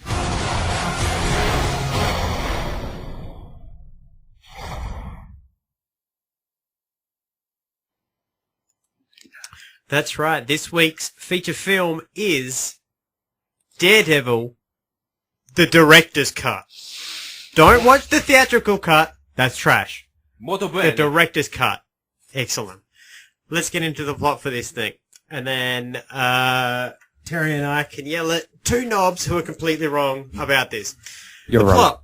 Matt Murdock is a blind lawyer in New York City's Hell Kitchen neighborhood, where he runs a firm with his best friend Franklin Foggy Nelson. As a child, Matt was blinded by a toxic waste spill whilst walking home from school after discovering that his father, former boxer Jack the Devil Murdoch, had become an enforcer for a local mobster. The accident enhanced Matt's other senses and gave him sonar to see via sonic vibrations, and also via smell. Matt trained himself in martial arts. Blaming himself for Matt's disability, Jack stopped being an enforcer, returning to boxing, and was killed after refusing to turn in a fixed fight for the mobster who had employed him earlier. To avenge his father's death, Matt used his abilities to become the costumed crime fighter Daredevil. In the present day, Electro Nachios, daughter of Nicholas Nachios, a businessman who has dealings with Wilson Fisk, a rich executive who is also the criminal leader known as the Kingpin. When Nicholas tries to bail on his dealings with Fisk, the mobster hires Irish hitman Bullseye to pretend, who has preternatural aim to kill him. Matt tries to stop Bullseye, but Bullseye ultimately succeeds in killing Nicholas Nachios and framing Matt, aka Daredevil, in the process. Elektra vows to exact revenge on Daredevil, whilst reporter Ben Urich discovers his secret identity as Matt Murdock. Believing Matt to have done good things for Hell's Kitchen, Urich tells Matt that Bullseye is going after Elektra next. Matt tracks Bullseye after being attacked by Elektra, who plans to use her own extensive training in martial arts to avenge her father's death. After wounding him seriously through the shoulder, she removes his mask and discovers Matt's secret identity and innocence. Forced to fight Bullseye alone, Elektra is overpowered and killed by the hitman. A wounded Matt makes his way to the church, where he is looked after by his confident father Everett, who knows his secret identity. After recovering slightly, Matt fights Bullseye, who had followed him into the church. Bullseye discovers that loud noise is Matt's weakness and prepares to kill him with a spiked piece of wood, after capacitating him with several pieces of glass. Matt blocks the attacks and hears an FBI sniper stationed in the neighbouring building, preparing to fire. As the bullet is fired, Matt moves out of the bullet's path and pulls Bullseye's hands into it. When Bullseye pleads for mercy, Matt throws him from the church outside, and Bullseye lands in the windscreen of Ben Urich's car below. Seriously wounded, flopping like a fish, but alive. Okay, upon discovering that Fisk is the Kingpin and Bullseye's employer, Matt makes his way to Fisk's office. Fisk proves to be a surprisingly powerful combatant due to his size and brute strength, overwhelming Matt for most of the fight. Lying on the floor, Matt questions Fisk as to why he killed the people Murdoch loved, including Jack Murdoch years before. Fisk replies it's always the same thing. It's just business. Angered, Matt regains his strength and breaks Fisk's legs, but refrains from killing him, instead allowing him to be arrested by the police, who have discovered his criminal connections. Before being taken away, Fisk, who had discovered Matt's identity after overpowering him, swears revenge on Matt, who in turn points out that Fisk cannot reveal Matt's secret identity because he will be humiliated and beaten up in prison for being beaten by a blind man. Having gained closure over his father's murder, Matt returns to his day-to-day routine, though broken-hearted over the loss of Elektra. He learns she still might be alive after he goes to the rooftop where they had their first kiss and finds a necklace like the one her mother gave her, except with a Braille inscription. Matt meets Urich one last time, in which Urich assures him he will not publish his he will publish his article about Matt's identity, but ultimately has a change of heart. And in a mid-credit scene, Bullseye is seen having moved from the prison hospital and is severely bandaged and held in traction after his confrontation with Matt and being thrown from the third story of the bloody church. He is shown, however, to still have perfect aim as he bullseyes a fly that is buzzing around the room. Daredevil, the director's cut, absolutely sensational. Take it away with your thoughts, Terry. Take it away with your thoughts, Terry. Shut the fuck up, Braden. Take it away with your thoughts, Terry. Shut the fuck up, Braden. Shut the fuck up, Matt. Honestly, this is a very different film than what I remember seeing it when I was younger. Sorry, I've got a case of flatulence because it's clearly something I've eaten from Molly. Because some movie is shit. His wife's cooking. Oh no, did you just go Italian insult on him? Yeah, I did. Your mother can't cook! So, no, this is a vastly different movie. I think the extended scenes and the added scenes from the director's cut add a lot to the movie. You actually get to see a lot of it. Yeah, well, there's an entire... I didn't get into that because I'm going to get into it. I was going to get into it, but let's bring it up now. Bring it up. There's a whole storyline that's just deleted from the theatrical one with Coolio as an innocent client who Matt spends... Like, you see Matt Murdoch as a lawyer and how skilled he is as a lawyer and how important to him justice is and being right about who's innocent and all of that. Yep. That it almost drives him crazy trying to solve this riddle. Yep. Absolutely. And he's hardcore about it, and it's awesome and it's uplifting because this film's got a lot of heaviness to it and a lot of low points. It's quite dark, yeah. So at the end, when you get to the end, and Elektra's dead, he really hasn't gained anything, but he gets his client off, and the guy is so happy that he can't stop hugging Fuggy. Like he's just like, thanks so much. Oh, okay, thank you. You can come down to 17th Street and I'll hook you up. Yeah, he's just like, all right. No, that's the thing. And that comic relief I felt really good because it needs to break that tension. Like you see a guy, Daredevil pummeling a dude, and then but that was all that really brought to the movie. What's that? That's all it really brought to the movie. That was the idea of it, though. Yeah, That's but it shows that there's levity in this guy's life. It wasn't enough to make it better than the theatrical version. I disagree. It's John Favreau one. It's fun. It shows that Matt Murdock actually has a light side, but he doesn't. In this film, if you take that out, in the theatrical one, he doesn't win. He's just an angry blind guy. He breaks a dude's legs, but even he's just like, yeah, you're going to get out of prison. Yeah. So he doesn't win. But that case, he wins. He gets the innocent man. He gets a black guy who's just his whole life been looked upon as you're black, so you're no good. He gets him off. Mm-hmm. And that shows that he actually redeems something. He wins something. This guy is just so happy that you understand why Matt is a lawyer. Because you look at that and be like, why is he a lawyer? Why isn't he just fighting, kicking ass all day? That's why he's a lawyer. Yeah, see, that's why he takes payment in fish. Yeah. Did you know Fluke was a fish? I didn't. Not until I saw this movie, which is brilliant, you dumb shit. So it's not. It's... Oh, you're such fucking hell. The director's cut version made some of the characters better, but it did not help the story whatsoever. Oh, fuck off! Fuck me, story was still... It made no sense. It was doing okay right up until the point where Elektra come in. Until what? Come in and then that was... Or Bullseye. Bullseye makes no fucking sense. Fuck off! No. Bullseye is... You're a pair of idiots. Fun. Bullseye's great. I don't legitimately. I love Bullseye. I don't like the character Bullseye. I'll be honest with that. I don't like the guy. Okay, look. But at the same time, he actually brought that level of adversarial to the he needed a villain. Look at there it was no this Yeah, villain. but that was a until shit Kingpin. villain. Tell Yeah, it me, was a shit tell me villain. which one you go into a fight. Let's pretend like we're from the Batcave. Let's pretend this is Batman. Okay, we pull Daredevil out. We pull Ben Affleck's Daredevil out. Put Batman. We put Ben Affleck's Batman in. Okay.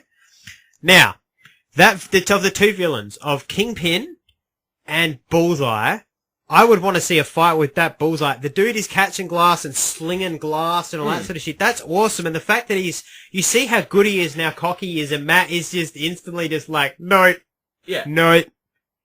That's the idea. It's like, just great. So And then he resorts to seeing ringing Colin the bell. Farrell, Shit, I Colin can't Farrell hit has you. the I'm eyes of a just gonna ring this psychopath. bell right here. What? He's like, shit, I can't beat you. I'm just gonna ring this bell right here. Yeah, because That's what they when did you in find Incredible somebody's Hulk. weakness, you take it. Yeah, but he didn't know that. He's a Why the fuck psychopathic did he ring the dude. bell? Because he sees that it hurts Did you his not- head. Did you miss the He 5 minutes grabs it, before? he starts hitting things, and Daredevil's like, my head, so he starts ringing the Mate, he bell. hits things after he rings the bell. No, it's No, when he he's hitting the doesn't. pipes on I'm the sorry, pipe Brent, organ. You're wrong there. You you are fucking wrong. moron. Watch the film. You didn't watch the film, did you? You had one I fell job. asleep through the director's cut, I got to admit that. Fuck, you should have watched the director's cut first then. See what they cut out. Anyway, back to what I was saying, which was important and good. He plays an actual psychopath. Psychopaths have a weird charm about them. Bullseye has that, like, he's got the psychotic eyes and whatnot, but watch the fact that he chokes this old bitch on a peanut and, like, pulls his headphone out and just sits there to watch her choke to death. Yeah. So he can listen to it and enjoy it. When he kills Elektra, it's sexual to him. That's what psychopaths do. That is He's a a great sadist. villain. He's a And when you sexual face the fact that Daredevil has gone up, like, Daredevil's used to sound and predictability and kind of not patterns, but at least fighting something with logic, this guy's just fucking mental. Fucking shit. Fuck! Okay, I'm going to say this. Yes. Okay, I hated the actor that played him. I think he ruined. He ruined that villain. Yes, that villain is awesome, but I reckon that dude that played it, Colin Farrell. fucking played it shit. Are you talking about Colin Farrell Bullseye, or are you talking about Michael Clark Douglas with Kingpin? Colin Farrell as Bullseye. See I ya. reckon it was an overacted JC. fucking piece of shit. Colin Farrell is probably one of the better contemporary... Colin Farrell is probably one of the better contemporary actors that we've had for the last 20 years. I'm not saying he's not a good actor. I just reckon he played this particular character shit. Nah. And I think the storyline fucking doesn't make sense with this Bullseye cunt. And he's So to make sure I've got this right, you said you read Daredevil comics when you were a kid, right? Yes. So you missed the storyline that this is entirely ripped from, where Daredevil is paid to come in and kill Elektra and Daredevil, and Bullseye is hired to come in and kill him, and he does so. He comes in, he kills Elektra, and he tries to kill Daredevil and can't, and Daredevil incapacitates him properly. Yeah, that's So what I'm how does saying. it not Like, make sense he- when it's he exact? played, I reckon he played fucking Bullseye shit. Yeah, see, he came across as nuts, but it came across as just stupid. It's like fucking Jared Leto as Joker. Oh, fuck!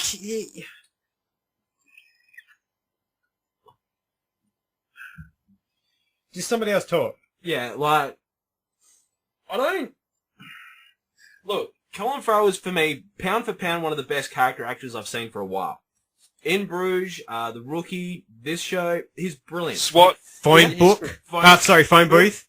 Phone booth? Phone booth. The phone booth is 90 minutes of Colin Farrell just standing on a fucking street, holding a phone to his fucking head, and it's fucking captivating, and he's as good in this. He's always fucking good. He always delivers. I wish you delivered as well as this, but you don't.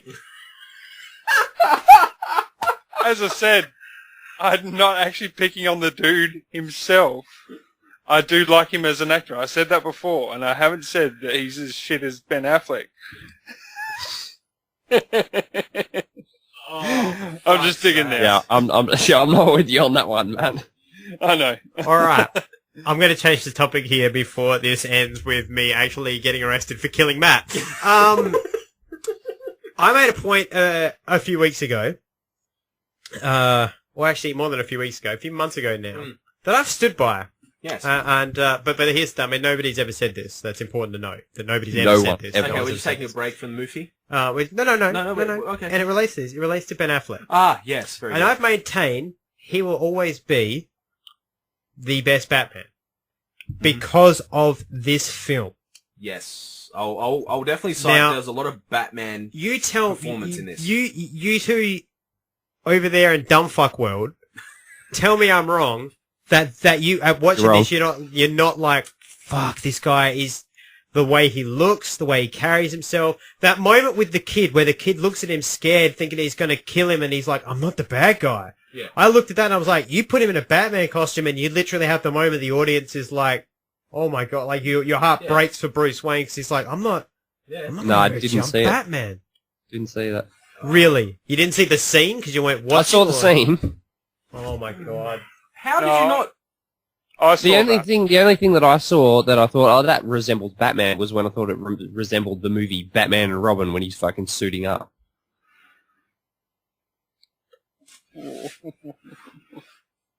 I'll agree that was corny, but it was nowhere near the shit level of Batman and Robin.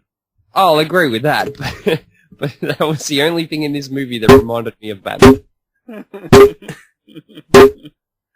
I mean, didn't you like the scene where like Elektra was training with the size and like it was getting sort of like the big montage? We're gonna need a montage. Even Deadhead having a montage. Montage. I fucking hated Elektra, honestly. And then they made the fucking movie Elektra after that. Oh, the movie, I'll give you that. bad. The movie Elektra's bad. Elektra in this movie, great.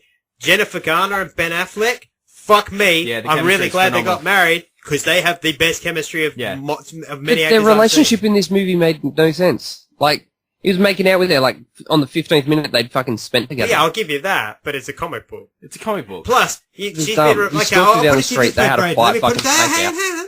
Let me put it in perspective, right? She's a sheltered little princess, kind of like Disney princesses. Yep. A knight in shining armor rolls up in that film. He's all like, "Hey, go on, sweetheart. I kicked in your door. I got a horse. I'm here to save you." She's literally like, "You want me to get on your knob now?" Yeah. Disney films are like, it happens quicker than that. So the fact that you're bitching about comic books when, you know, what they show, look at that fight scene they had with each other. That was a pretty, like, sexual That was fight foreplay. scene. That was foreplay. By the end of that, she was kind of like, "Oh, She this was guy is the dripping at the match end for of me." that. That's a Yeah, tango. that's true. So that's But why I also they're didn't like that instantly fight on scene. that. Plus, you got to think Matt Murdock has spent his entire life not being able to care about anybody, having nobody since his dad died, and he actually finds somebody who enthralls him and entrances him. That means something. Mm. Somebody who, when he actually gets the chance to see her through the rain or whatever, he's like, "Holy shit!" When you can make a blind man be like, "Fuck me, you're beautiful," that's saying something. It's like I'm going saying, to "Suck me, beautiful." I'm going to say something here. It's not going to piss anyone off. I guarantee that. Suck me, beautiful. I did like the fact that he used the fact that he's blind as a pickup line. Oh, that was awesome. That was smooth. I did actually enjoy that, and that was like really well done. He's like, I also like, love when "What are you, when he what?" does that and he puts Yeah, I am. the mustard in Foggy's cup and Yeah. Foggy spits it out and she's like, "Friend of yours?" And Matt's like, "Never seen him." I've never seen him. I did like the I was comedy. like, yeah. I did like the comedy in this movie. Like, Yeah. don't get me wrong, comedy was great in the movie. Yeah. Didn't like the suit. The suit that he put on was a bit fucking... It was more functional than the TV series version. See, here's what I took away from the suit, right? You gotta remember, so this is 2003. This is the first real superhero film since Batman and Robin. Okay? True. It's not a rubber suit, it's a leather suit, and I look at that, he's not really going up against people with guns, and even when he does, he can avoid bullets. No, they basically. can't shoot straight. Well, they can't shoot straight, but he can... Oh, I've got he- something to say about that. He can avoid shit basically because he's got spider sense sonar. The same way Spidey can avoid bullets, right? So He can because of also that, he jump just across needs somebody that buildings can because absorb he has heightened punches. senses. What the hell are you on about, Braden? Please say that again. I said he can also jump across building because he has heightened senses. No, he can jump across building because he's like learnt to be a gymnast by sliding around the pipes of the city and flipping off that and all that. That's why his knees are totally fucked. I was actually going to say there was Did you that not one hear the scene- fucking? Did you not hear the sound Yeah, but effects it in this didn't- movie it actually didn't made me make feel sense. sick? You What? can't jump across fucking buildings the way Batman can do it, you fucking idiot! Why are you like, "Oh, That's Daredevil Batman. can't do that, That's Batman"? Batman. You're like, "Yep, That's shut up and Batman. take my mind." You're as dumb as that fucking dumb wench that was like, "Oh, I was with Superman until he stopped the bullet with his eye." You're that fucking level was of dumb none of right now. See, You fucking idiot. He can do it because he's a superhero. You stupid fuck. He's got super hearing, Hey, not super knees. how can trained Ollie on a just fucking jump, roof. just That step man off a trained- fucking building? Not realistic. Let's stop fucking to Arrow shit. Stephen Amell's the worst actor of all time, and that show should be fucking cancelled, because that goes against the laws of fucking physics in the real world. But you'll accept it on that fucking show, but you won't accept it here because you're biased against it. No, You're because it biased! makes And it I've worked even out that worse. Proby, It's as much as even you're biased worse. against part 3 of trilogies, Proby's biased against this because it had Nickelback in the soundtrack, and I'm gonna say it, he was fucking great, and it added to it! So fuck you all! Terry, You're you can biased say towards it something, because it I'm has gonna have an aneurysm! Oh, you pair of dense fucks. I cannot believe you don't like this movie. Like, seriously, I it don't. offered everything you want from a superhero movie. I'm No. gonna say, it's not that I don't like it. I don't like it. It's not that I'm saying I don't like it because Ben's in it. I'm not saying that at all. I'm not saying that I don't like it because it's about Daredevil. I honestly, when I first fucking watched this movie, I expected more out of it. I just didn't like this movie. In 2003, you mean? When did you first see it? I think I saw it in. I think I actually saw it in the cinema. Because that's where I saw it too. And the other reason I asked that is because, yeah, if you compared it to something today, Yeah. it probably is like that. But compared to Batman and Robin and Batman Forever, It was phenomenal. you tell me a film since 1989's Batman around this time where a superhero would reach into his own mouth, pull out a fucking tooth, and drop it on the floor, or I'm sorry, I can't swallow have a fucking Vicodin. opinion, you fucking cranky piece of shit. So what? No, essentially, if you compare it to the other superhero movies of the time and previous, up to not including Keaton's masterpieces or original masterpiece. Masterpiece. Yeah, sorry, masterpiece. I went to correct myself, you cranky ginger. Shut up. I'm on your side here. Go sit in the corner and have a Vicodin. Chip. Why? Ginger Winger.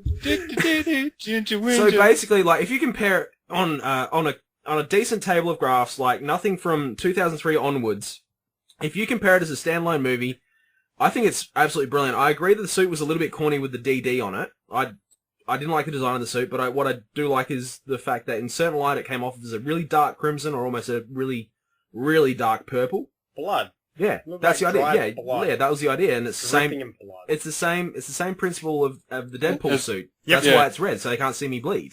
So it's Yeah, pretty much. And this guy bleeds. He bleeds It's the a lot. one recurring thing with Daredevil. You watch Daredevil, that guy will bleed. He fucking bleeds a lot. Yeah. He's like, And he's like that's my, fine. I got no problem with that. He's like my dad building something. Now my dad can't build something. Literally can't be. He like sweeps his fucking backyard and he'll come in bleeding somehow. The motherfucker cannot build a single thing without bleeding. Legit. The thing is, alright, if we take away, like, from Daredevil, I love Ben Affleck's Daredevil, I really do, but I think I like, what was his name? Charlie Cox. Charlie Cox's Daredevil more.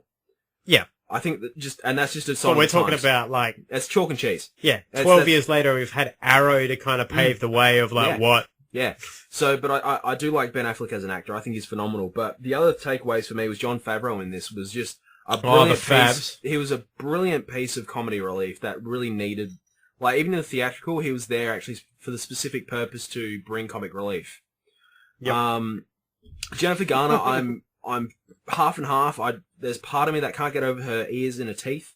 But the other time, Come on, her teeth. She got some Do you ears. notice her eyes change colour too? Well, that's because they put different contacts in her. Yeah, They were When trying to she go first for walked into the electros. coffee shop, her eyes were like fucking the most greenest thing I've Yeah. ever seen. yeah, And then that's next the shot, idea. no. Yeah. Use different shades of green for different shades of light. Leaning cinematography.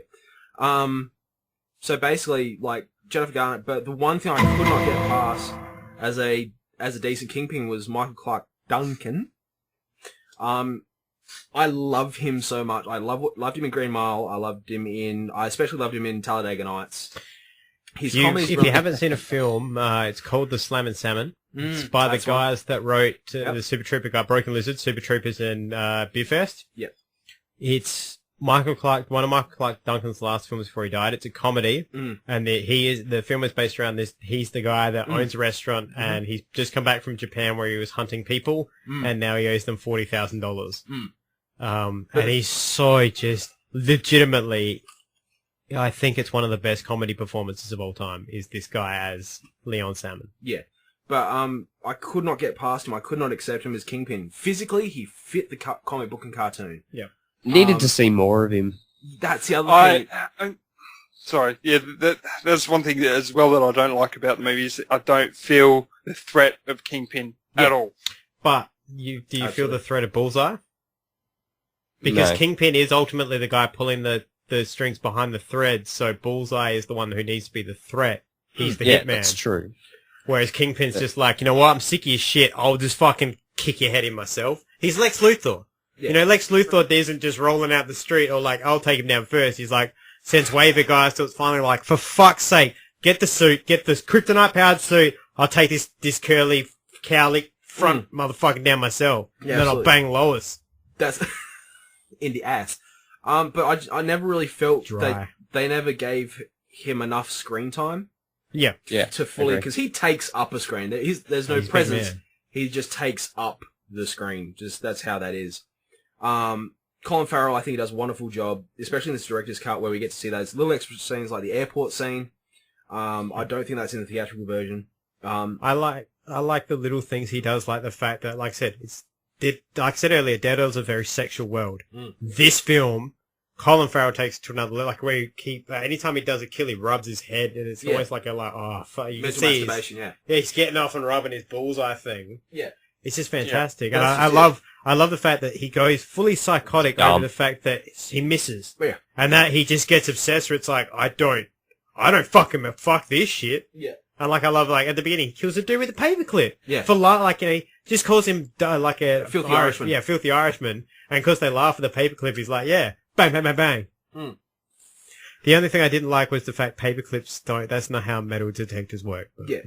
The other thing, one of the real things I think really detracted was, and it is a sign of the times, I mean, Matrix was an example, but the CG in this, some of it detracted from the story and the presence. It wasn't needed. Oh, yeah, it wasn't needed. I mean, you can compare it to this Daredevil, and you probably can in regards to stunt coordination, because even back in those days, we still had you could have done practical. Yeah. Like, or the theatre type with wires and whatnot. Yeah. So it detracted really from that. I'll counterpoint that sort of thing with what it does well, though, is beautiful cinematography, like reflections in people's eyes and reflections in glasses. I was talking mainly and water and stunts. stuff like that. Yeah, like climbing up the pipe organ. Like, at the end of the day, yes, I get it's meant to be a cathedral they're in. What is it? It's the Church for the Holy Innocent. I love that. You do realise that you know, as soon as you touch any pipes in an organ, you fucking detuned them. Yeah. But, well, there's a little fun fact for those at home. So... That's coming from Matt, the probie organ tuner. Yeah. Reasons. But, like, I get the cathedral, but the thing is with that CG... how he spends his nights, ladies, is tuning organs. And cleaning pipes. So, like, I felt that the climbing scene through the organs, yes... You could have done that. I actually think you could have done that with either a prop organ and wires and Colin and Ben. It detracted because it actually made the pipe organ grandiose in scale. Yes, the pipe organ is always one of the central things in a church, especially a cathedral like that. Yeah. But it just detracts from it, and all of a sudden they're like a billion stories up. If you watch the climb, it goes for a couple of minutes. Yeah. And for two athletic people, are meant to be jumping and free running. Yeah, pretty much. It's ridiculous. That's true. That's what I'll counter your. He's jumping off of buildings, Braden. Parkour. He's doing parkour. He went like many floors down. Yeah. He's landed on Have you not seen some parkour, man? Look up my counterpoint. Fucking 10 floors off down. Yeah. My counterpoint to you is start watching after we're done. Jump on the YouTubes and look up the Assassin's Creed promotional parkour that they do. Also, and then when you're done looking at that, go over to youtube.com/From the Batcave. I think it was also one of the... Was it... Casino Royale? Yep. Oh, the first one? Casino Royale, the bomb maker? Yep. Doing heaps of parkour. Yeah. Yeah. From memory, I could be wrong, but I'm pretty sure that jump he off was on the trains. He was the dude that trains in parkour. Yeah. Yeah. That's it. I mean, that's the idea. And he was jumping from crane to fucking crane. Yep. See, but the thing is, back in 2003, parkour never really came to light. It was still an underground, sort of like, think the 80s skating sort of thing. Yeah. So that's the thing. That's where you can get a lot of inspiration. But I mean, overall, it's a very solid movie. Oh yeah, it's great. It's a I probably wouldn't give it the A grade that it probably you'll give it, but it's like it's up there. I want to give a shout out. I'm gonna let these two speak. I've calmed down a little bit now. I'm gonna let them try. I'm gonna let them say something. But I do want to give a shout out. I haven't given one of these for a while. It's very rare these days that I actually give a shout out to one of my men. But I got one of my men in this. One of my absolute. I know who it is. My old time men. And shout out to my man, Joey Pants, as Ben Urich. Oh man, I love me some Joey Pants. I fucking love that dude. And he's so good in this, like, just being all like, I'm a reporter, I'm gonna tell the truth and shit. And then, like, when he shows up, the cops are like, there's no Daredevil, get out of here. And he's like, it's like the double D's, and he's like, no story here. That was a very Batman moment as well.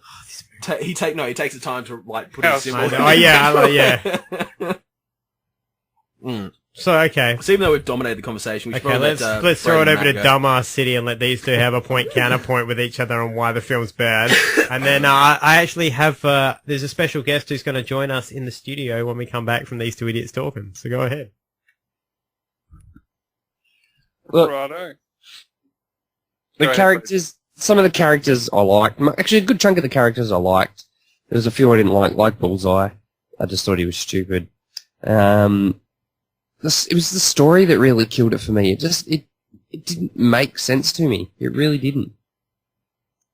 Why? I sort of saw where the story made sense to me, but I found it lacking. Like, I didn't get enough of the lawyer part of Matt Murdock. I didn't get that he wants true justice. It's sort of like he made a one-shot line here and there after a court proceeding that didn't go the way he wanted. But that's about it.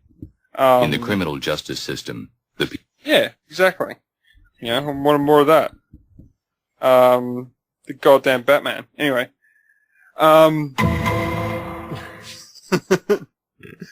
yeah, like, the fight scene between Elektra and Ben Affleck didn't really like.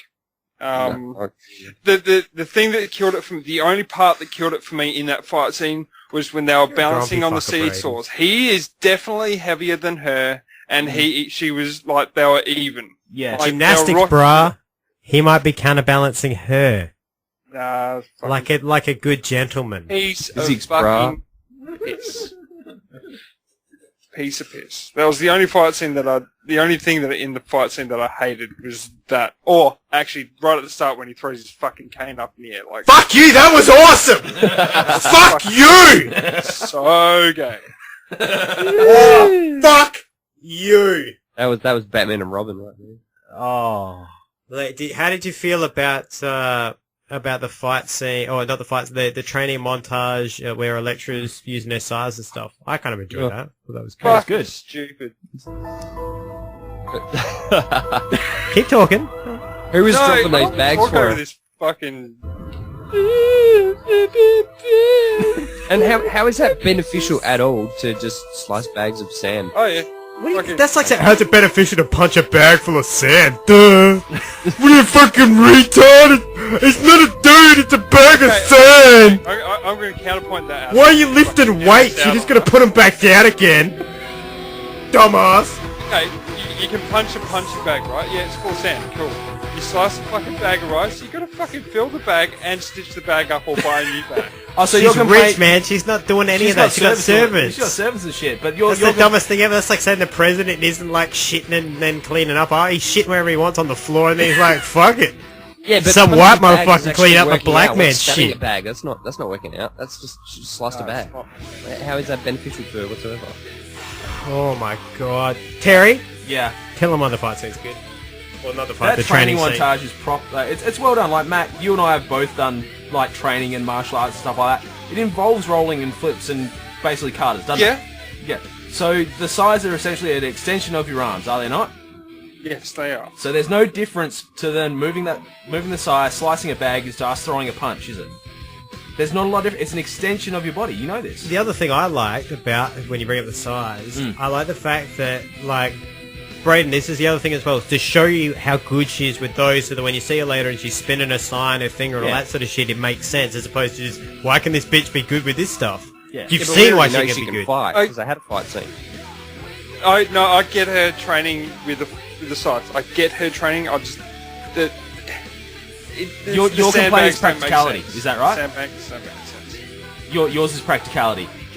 Yeah. Yeah. Okay. So Braden's just the fucking moron out of us. As always. Listen, this is part.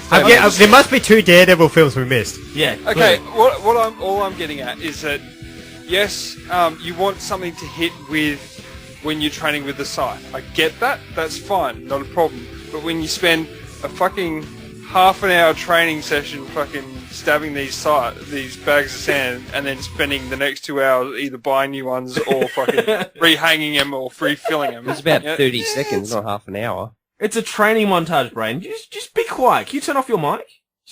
Your opinion is no longer needed, sir. So yeah, like I get that you do need to hit something with scythe to train. It's not like just martial arts where you can use hair, punching bag, or just train with air or whatever. So yours is a complaint of practicality. Practicality. Okay. Well, you and I are both poor white man. She is a rich white person. She probably has a room full of bags on pulleys ready to go. That's probably her training Why room. doesn't she have a fucking training room with proper dummies? There probably was. I mean, she had a bag with Daredevil's head on it. What's your problem? That's great. I'm going to pull these hobo gloves off and slap you with them. I think you're forgetting that the masses hated this movie. Who? The masses. How did it make... Made $100 million profit. Yeah. How did it make more than its budget back? And all those people who went and seen it, so they hated it. That's because they're all from Maui. You know, people see you and they hate you, but they keep shopping where you work. There are people out there who hate your Bat-Dad films, and like people still watch them just to laugh at you. There are people out there who don't think Ezra Miller is bad. It doesn't mean your opinions are good or right. Just means you're a fucking idiot with an opinion. Wow. Now, I promised a special guest, so let's give him his space and let's give him time to talk. The special guest requested time, so here he comes.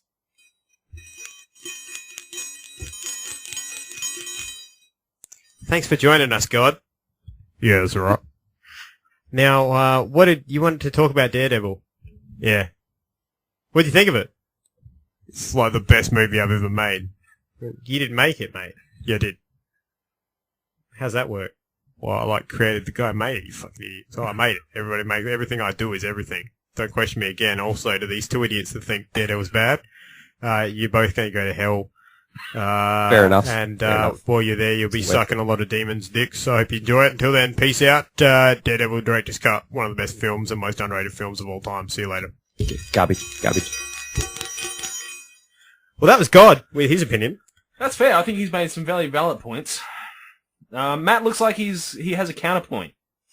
I do have a counterpoint, and this is what I think of this film. Okay, this is an audible thing. So Matt, what's it in your hand first of all?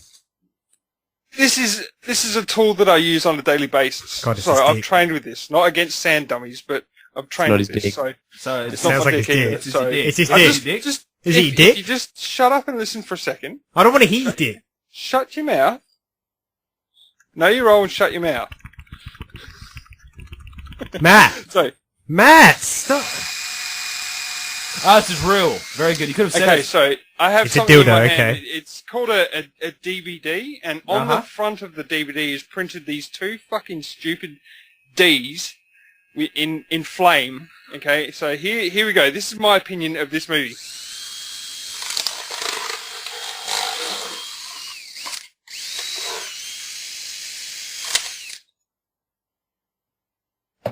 Damn. That's my opinion. Well, that's one hell of a mess you got there to clean up. No, I did it over a bin, so I I didn't can't have to believe clean you up broke too a much. DVD with a dildo. That's phenomenal. That's strange.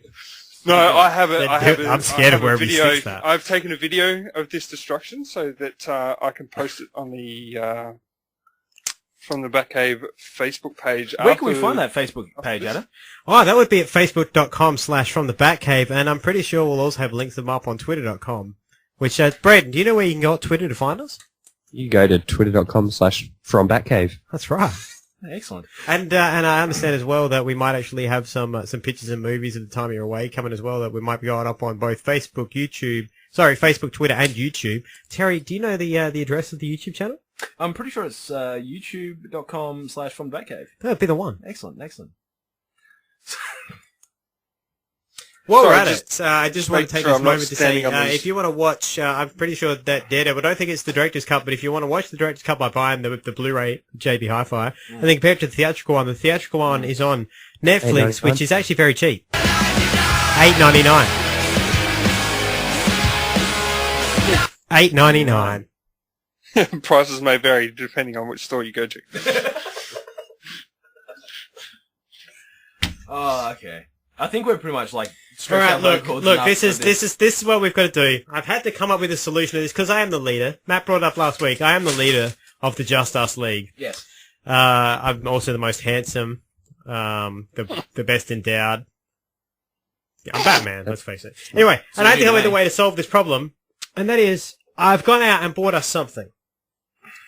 That is it's the mug of justice. Yes. And from now on, whenever we have these conflicts where we can't solve it and it seems like one of us is going to kill the other, we will fill the mug of justice and we will share it between us as a peace offering. Now, Terry, I hand the mug of justice over to you to read to both the viewers at home, the listeners, the viewers. If they've hacked into the stream, they might be viewing it. I don't care. That's fine. Fuck you. I say what I want. English good. Read this to people who say things, yeah? If I agree with thee, will you kindly piss off? All right. So, gentlemen, let's fill her up. I have one question about this mug of justice. Yes. What is it getting filled with? Well, it depends. Water? The answer is that it's kind of like, have you played King's Cup? We all put a quarter of our drink into it, so the combination might be shit, but that's the point, is that we might not like the taste of what we have to swallow with each other's opinions, but we're showing that we're prepared to palate it because we care about the Just Us League. As long as there's no fecal matter or... we all have to drink, and I'm not drinking poo just to make you sick. What are you doing? Don't make it weird. You always make everything weird. That's what I do. Ever since you shaved your attempt at a beard, you've got weirder. Did you shave your head too? Start calling you bullseye. Because you're all like, man, there's not enough bald weirdos in my house. No, I didn't shave my head. Good. Alright, well, I am going to dispense forth my quarter of a drink. Adam, yours. Very well.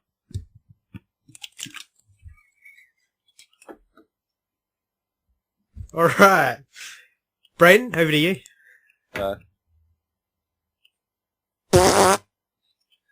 Farted in a cup of justice. That's just sacrilege. Okay, now everyone... Alright, let's pass around. Hang on, I'll go. I'm the leader. I'll prove to you that I'm not afraid to go first. Oh, Jesus.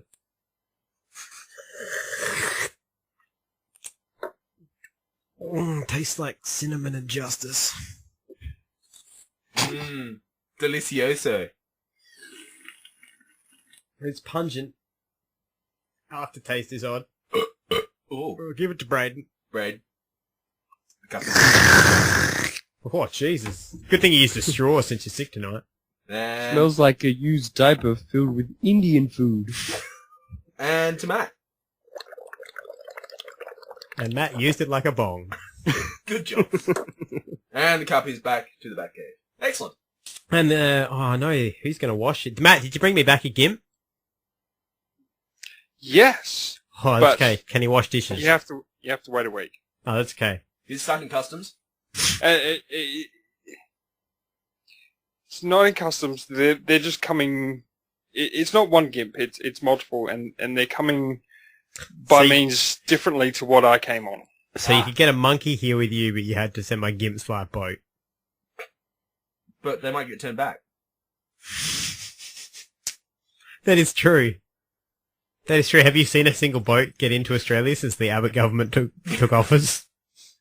Plus, also, they successfully repealed the carbon tax for all the ladies out there. Not to get political. I was on a boat. And I wasn't always on the island, and I was in various other places. But I did post a video of me, or a photo of me on a boat. But you're not in a boat anymore, you're back. Welcome back, welcome back, welcome back.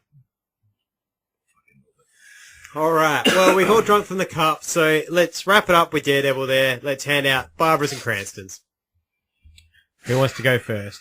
Get the naysayers to say their part first. Oh my god, in fact, Matt, I'm gonna pull a, Pre-Cranston? No, I'm gonna pull a page from Terry's book, see if I can pull a Johnny Carson plan as ahead. Barbara's going to Ben Affleck. No. It's not. You are wrong. Oh, I did a spit take. I could not believe that. What? Who? Ben Affleck is not getting my Barbara. Who does? Jennifer Garner. Kingpin. Ooh. Racist. No, it was just... I did not feel threatened by that dude. Like, he had he had the building, he had the deep voice of it, but it was comic relief. Ooh, I was so close. Whilst watching this movie with Adam, I called your Barbara. Yeah, Kingpin gets it. He's no Kingpin. That's fair. He's a split pair of fucking pins down a bowling alley. He should get his fucking head caved in by a fucking bowling ball with Whitey McFucking racist. That's fair. Okay. Braden? Alright. Bullseye. Just You're an idiot. Garbage. It's garbage. I need You're going to go through Mike's really quickly. I need to the hospital. I hurt my head. Who's getting your Barbara, Adam? My Barbara. This was a tough one. Goes to Braden Ahern. Because there were a lot of people. There were a lot of people I could have given it to, but ultimately, my Barbara for this film. Pacemaker cop. Did Yep. I get it? Yes! Pacemaker cop. I hate corrupt cops. I hate him. Oh, I hate him. Ooh, Fucking so scumbag. exciting. Plus, he made Matt Murdock doubt himself. But he did lead to a cool scene, which was blind man driving a car into things. Hang get it wrong. It's a blind man driving a car into things, and you two fucking idiots didn't like it. Dumb. You're dumb. Dumb fucks. Didn't like it. Dumb. Alright. Just somebody else talk, because they're dumb. My Braden now. Blah, blah. My Barbara. Yeah, no, you're Braden. My Braden is going to Kingpin, actually.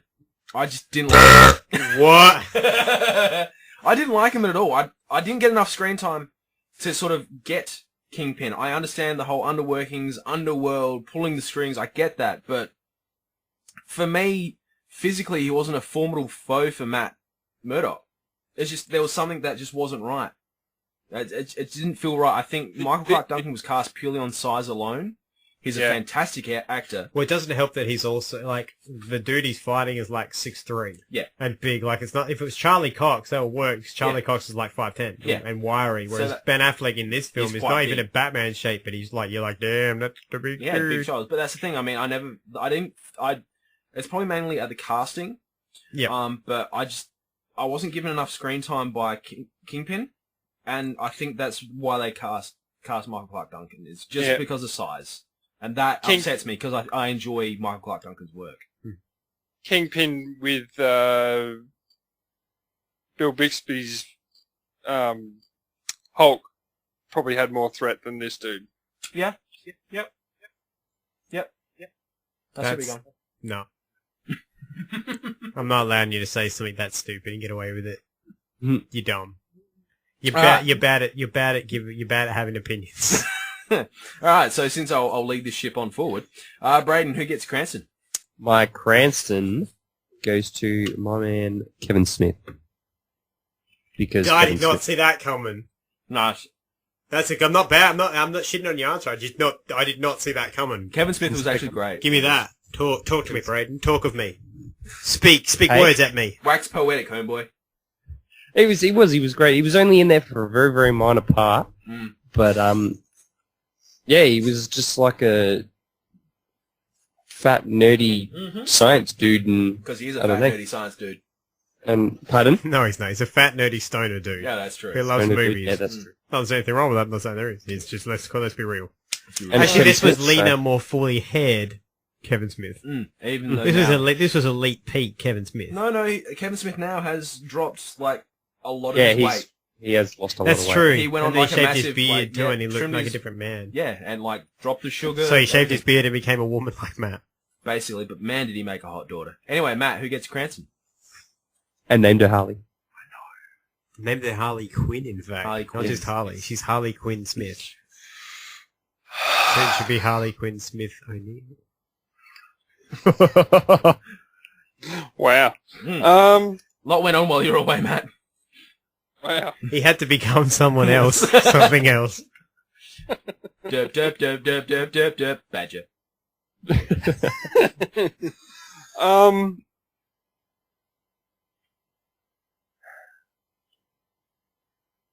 Yeah, well As said. much Thanks for as, that. as much as I hate it, I'm gonna have to give it to Daredevil or Ben Affleck.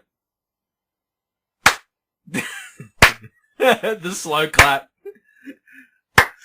Because there comes a time, I imagine, if you have kids, if you're dumb enough to be one of those idiots who have kids, right?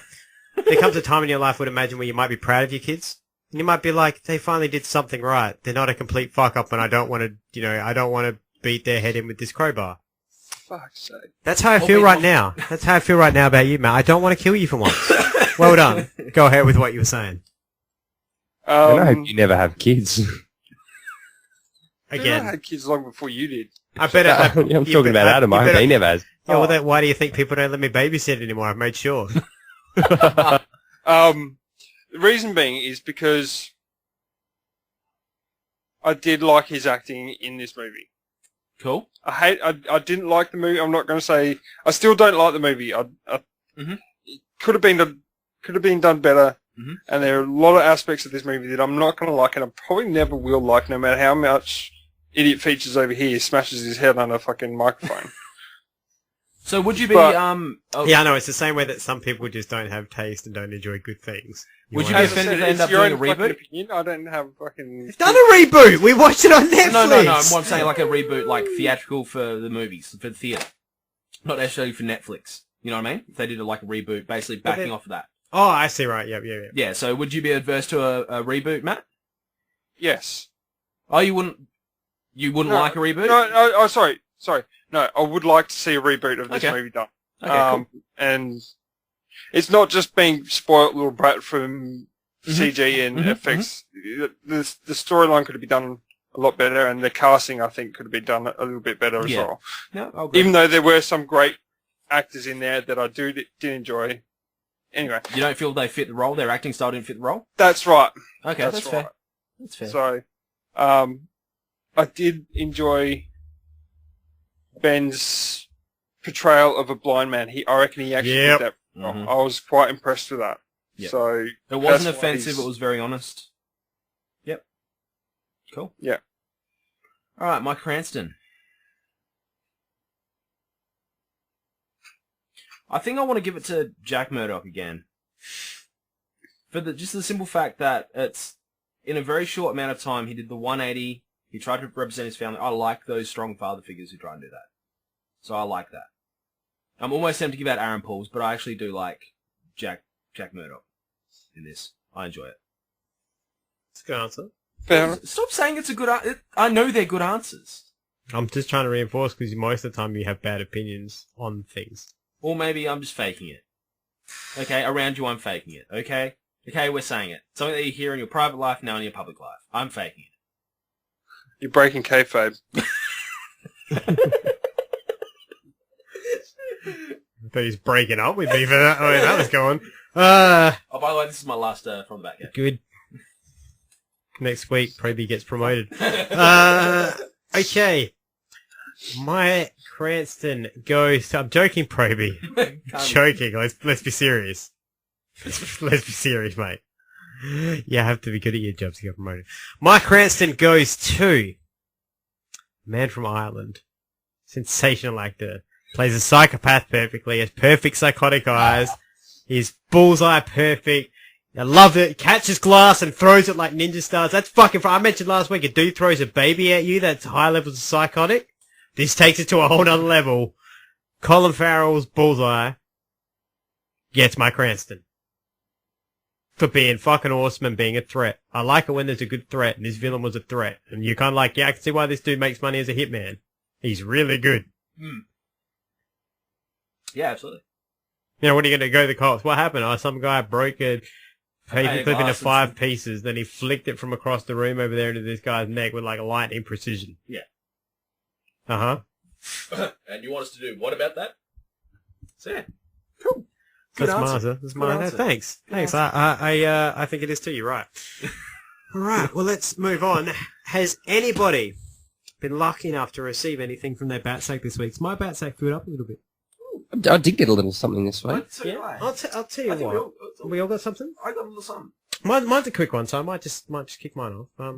Had a chat with one of our loyal listeners out there. Is he a super fan? She in fact is she's a super fan. Oh my. Kieran Gabriel Ross. Yes. Big fan from the Batcave, and she said that she was watching Flash, and she watches Gotham, but she hadn't watched Arrow. Ooh, but thanks to listening to our show, she decided to give it a crack. Now she's in the first season; she's about 10 episodes in. Said she's enjoying it. She wants a bit more John Barrowman, but she said overall one thing is keeping her going through this because she said it. You know, it's not. And I'm like, it's the start. She said Felicity. She said Felicity. The one thing that keeps her going in this show, maybe Jonathan Diggle. Oh, nice. She's like, yep, he's the best character on TV. Diggle. So once again, She's got taste. John Ramsey, Jay Diggs, get your powering, son. Get your powering. Dave Ramsey. Dave Ramsey all the way. That's what I said. Dave Ramsey. Question me again. T. O'Neill. Better job, O'Neill. T'Neill. O'Neill. Kalala. From Mo. Yeah, she's not wrong. Diggle is like one of those phenomenal characters that comes around every couple of series. Yep. Very well written, very well rounded. Perfectly acted. That's why I love Perfectly that. acted, perfectly formed biceps. That moment that comes up in the later season of, you're all very bad actors. I caught Emily watching David Ramsey Arrow. get naked. No, Touching Arrow herself. the other night. And it was that scene where Roy had gone to prison and Ollie was trying to fight everyone to go into prison and break him out. And it was that scene where Ollie and Diggle like headbutt.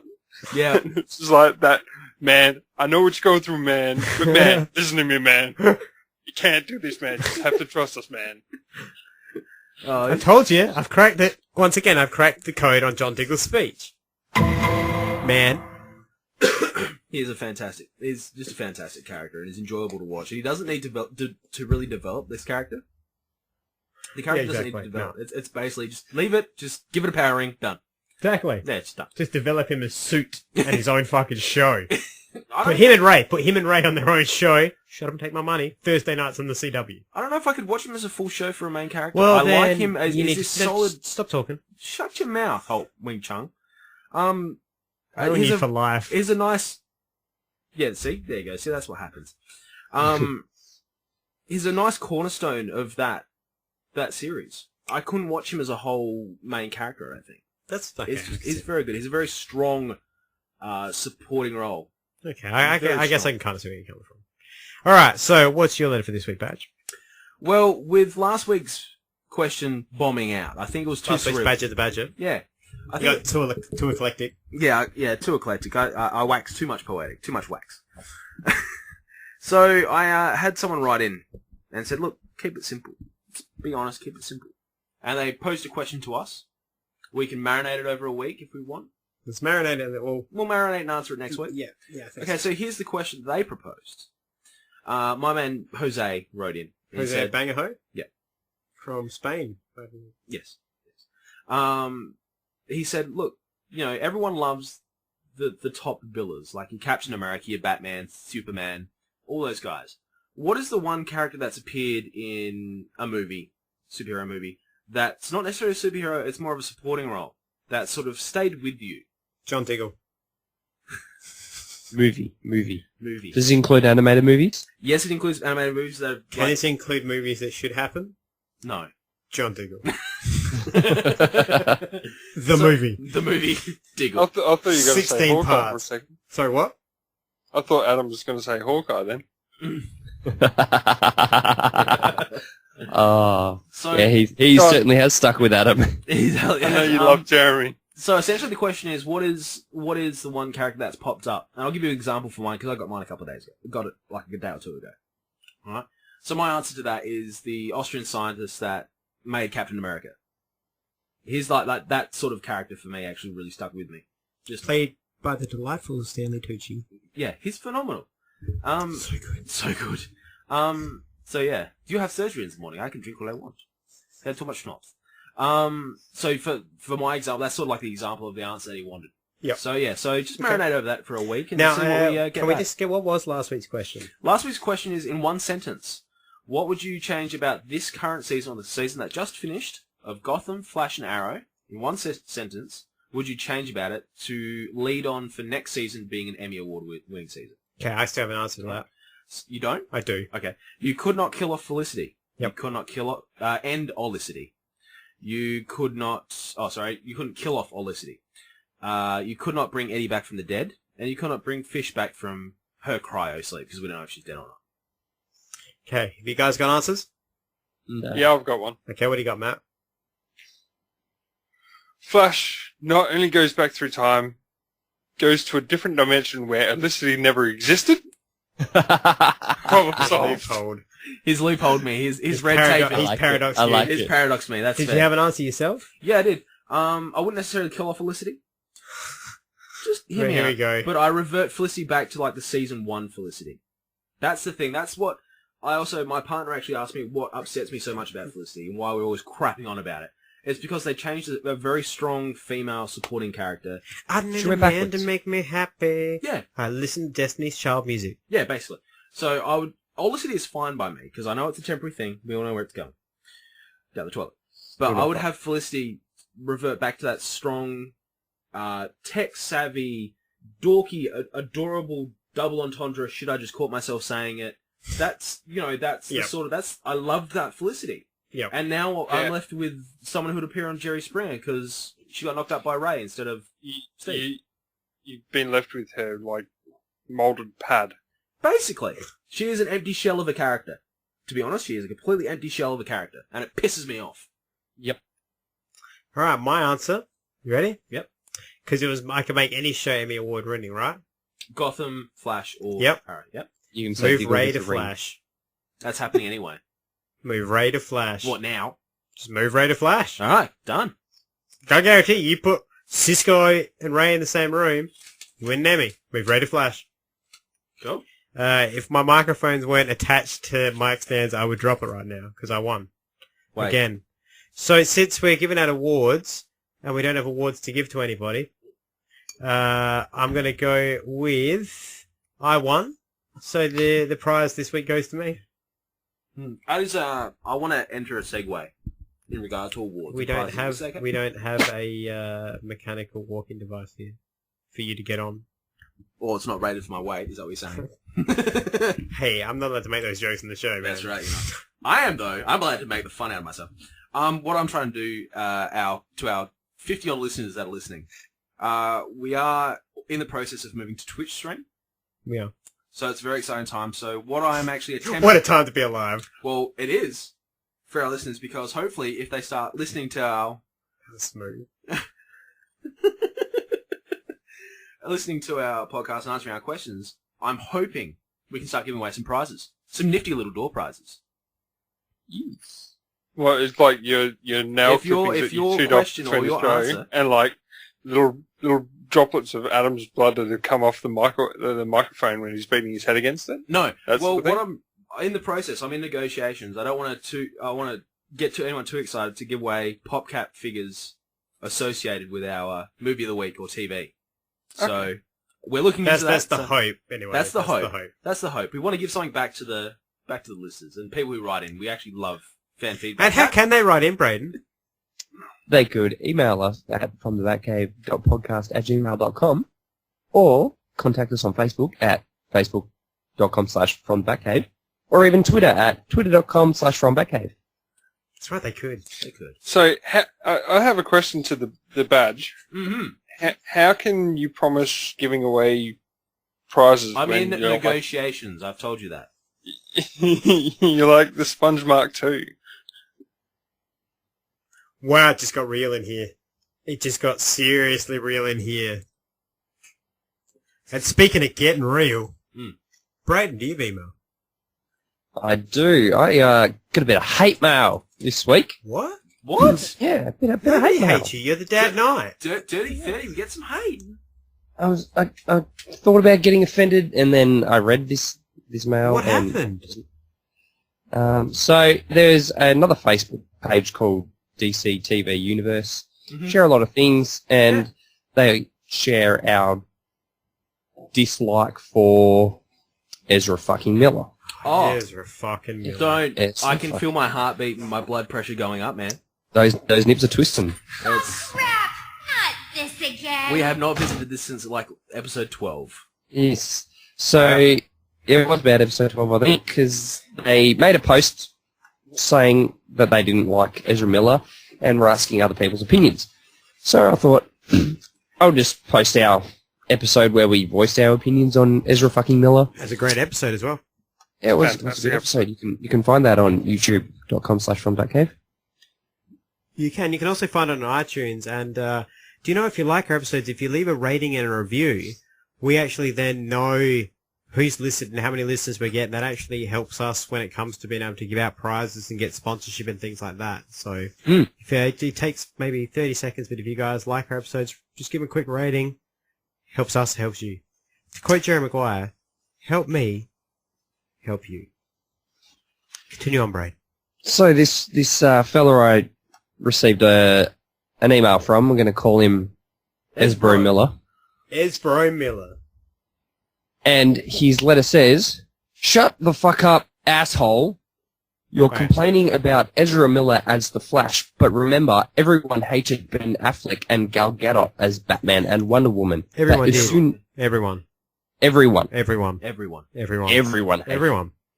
But as soon as people saw them in costume, everyone loved them. So Everyone. stop complaining Everyone. like the bitch that you are and tell the stupid DC TV universe to shut the fuck up also." Whoa. I like the fact that you have the power to control this other Facebook page. It's cool. That's good. I didn't know you admin 2 different pages, man. That's, Well yeah, done. you're That's well good. done. You've taken a step up in life. Probably you've got something to aspire to.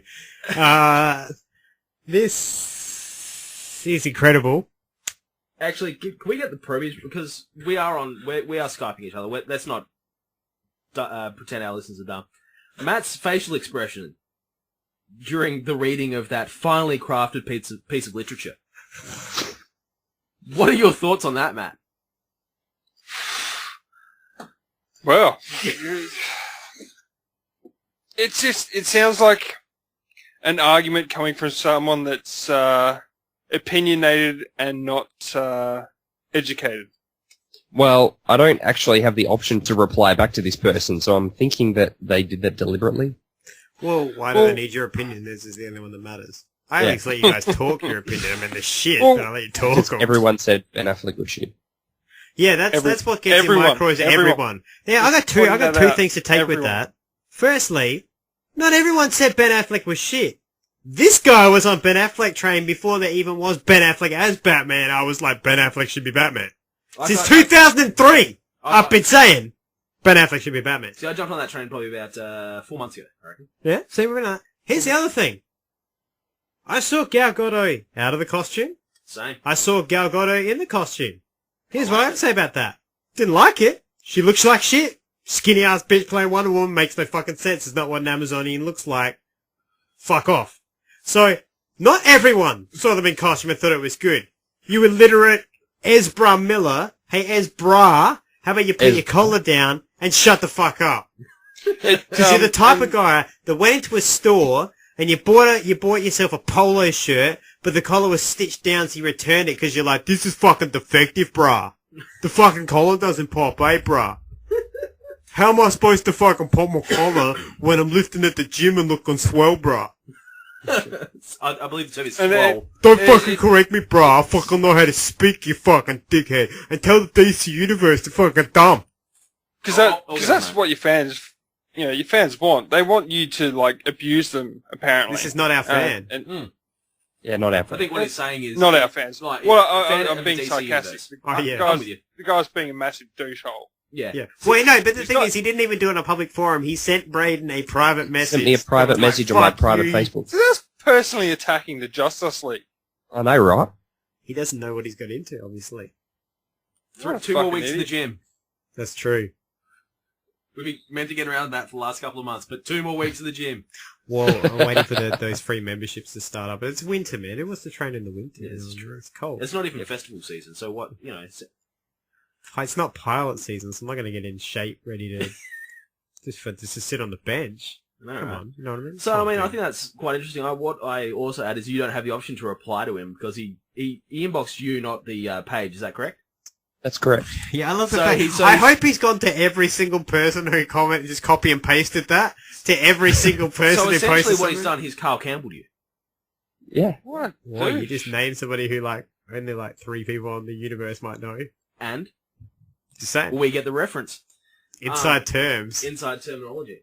But yeah, that's a bit of a douche move. That's a bitch move. That's what that is. Yeah, That's a Barbara. that's Gordon. pretty It's a scumbag. Barbara move. In fact, I'm removing all my Barbaras and giving them to Esbro Miller. Oh, Esbra Miller's getting my my Barbara. I'm writing it on the board. Okay, he's getting the first official mailbag Barbara from me.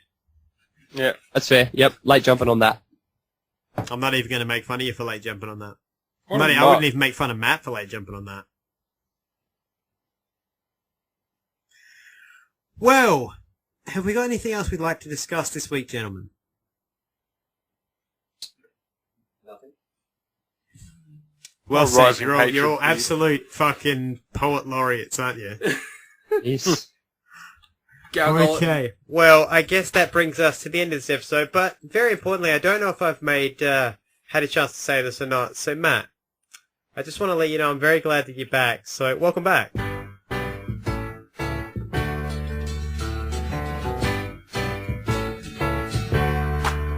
Welcome back.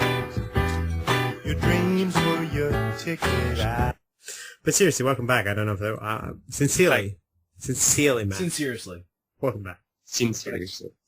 Yeah, I'm not sure if it's good to be back yet or not, but Welcome back, Matt. we'll see. Welcome back. Welcome back. Welcome back. Thanks. We love Welcome you. back, Matt. Welcome back.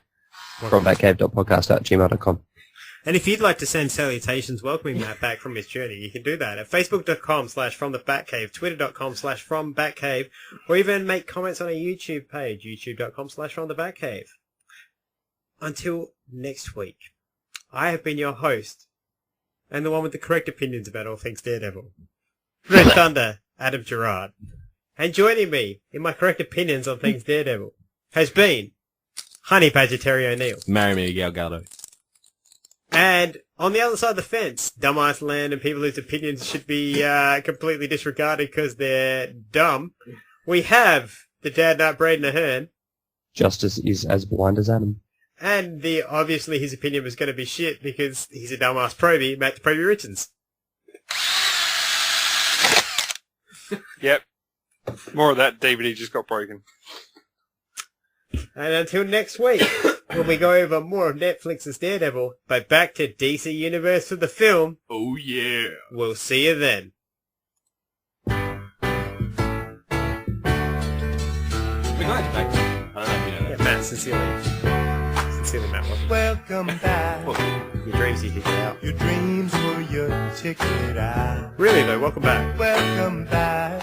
Why do I have to welcome yet? Same old place that you Broken laughed more than about. ever. Don't worry, the names The might have names changed have all changed since you hung since around. But those dreams But those dreams that we had, have remained. they've remained. They've turned around. They've turned around. Who'd have thought they'd No one reach would have out? thought we need you. Who'd have thought they'd reach No. out? Yeah, well, But we need you. We need you here, man. We do tease him a lot. We do go on the spot. But sincerely, Matt, welcome back. Welcome back. Welcome back. Seriously. Matt, seriously. Welcome back. Welcome back. Welcome back. Welcome back. Yeah, welcome back. Welcome back. We always could spot a friend. We do think of you as a friend, even if you're not. Welcome back. And I smile when I think how you must have been. Yeah, I smile when I think You're about you on And I me and you know hate what a last great. scene you were learning in. Was there something that made you come back again? Was there? Was it the love What back? could ever lead you? Back here where we need you. It was a helicopter as it turned down. We do tease him a lot. We've got him on the spot. Welcome back, Matt. Seriously, welcome back. Welcome back. Welcome back. Welcome back. Seriously, Matt. I want you to know something from my heart. As your friend. As your leader here from the Batcave. As the leader of the Justice League. It's good to have you back, Matt. Like, really. Seriously, Matt. Welcome back. See, I don't know whether to take it from real life. It's a massive troll. What made you come back? Lying sack of bullshit or something. What could lead you back here? That's what I was just wondering. You've come back because you love us. We did need you here. We needed somebody here like you. We did tease you a lot. We do. We've got him on the spot. We do. But Matt, seriously, welcome back. Matt, welcome back. Welcome back, Matt. Welcome back. Matt, welcome back. We tease him a lot. Welcome back, Matt. We do have him on the spot a lot. We do. We do tease him a lot. But he's on the spot. Welcome back, Matt. It's good to have you back. Now, Matt, seriously, thanks for coming back. Really. Welcome back. Welcome back, Matt. Welcome back, Matt. It's good to have you back. Welcome back. Welcome back, Matt. This has been a Cabana production.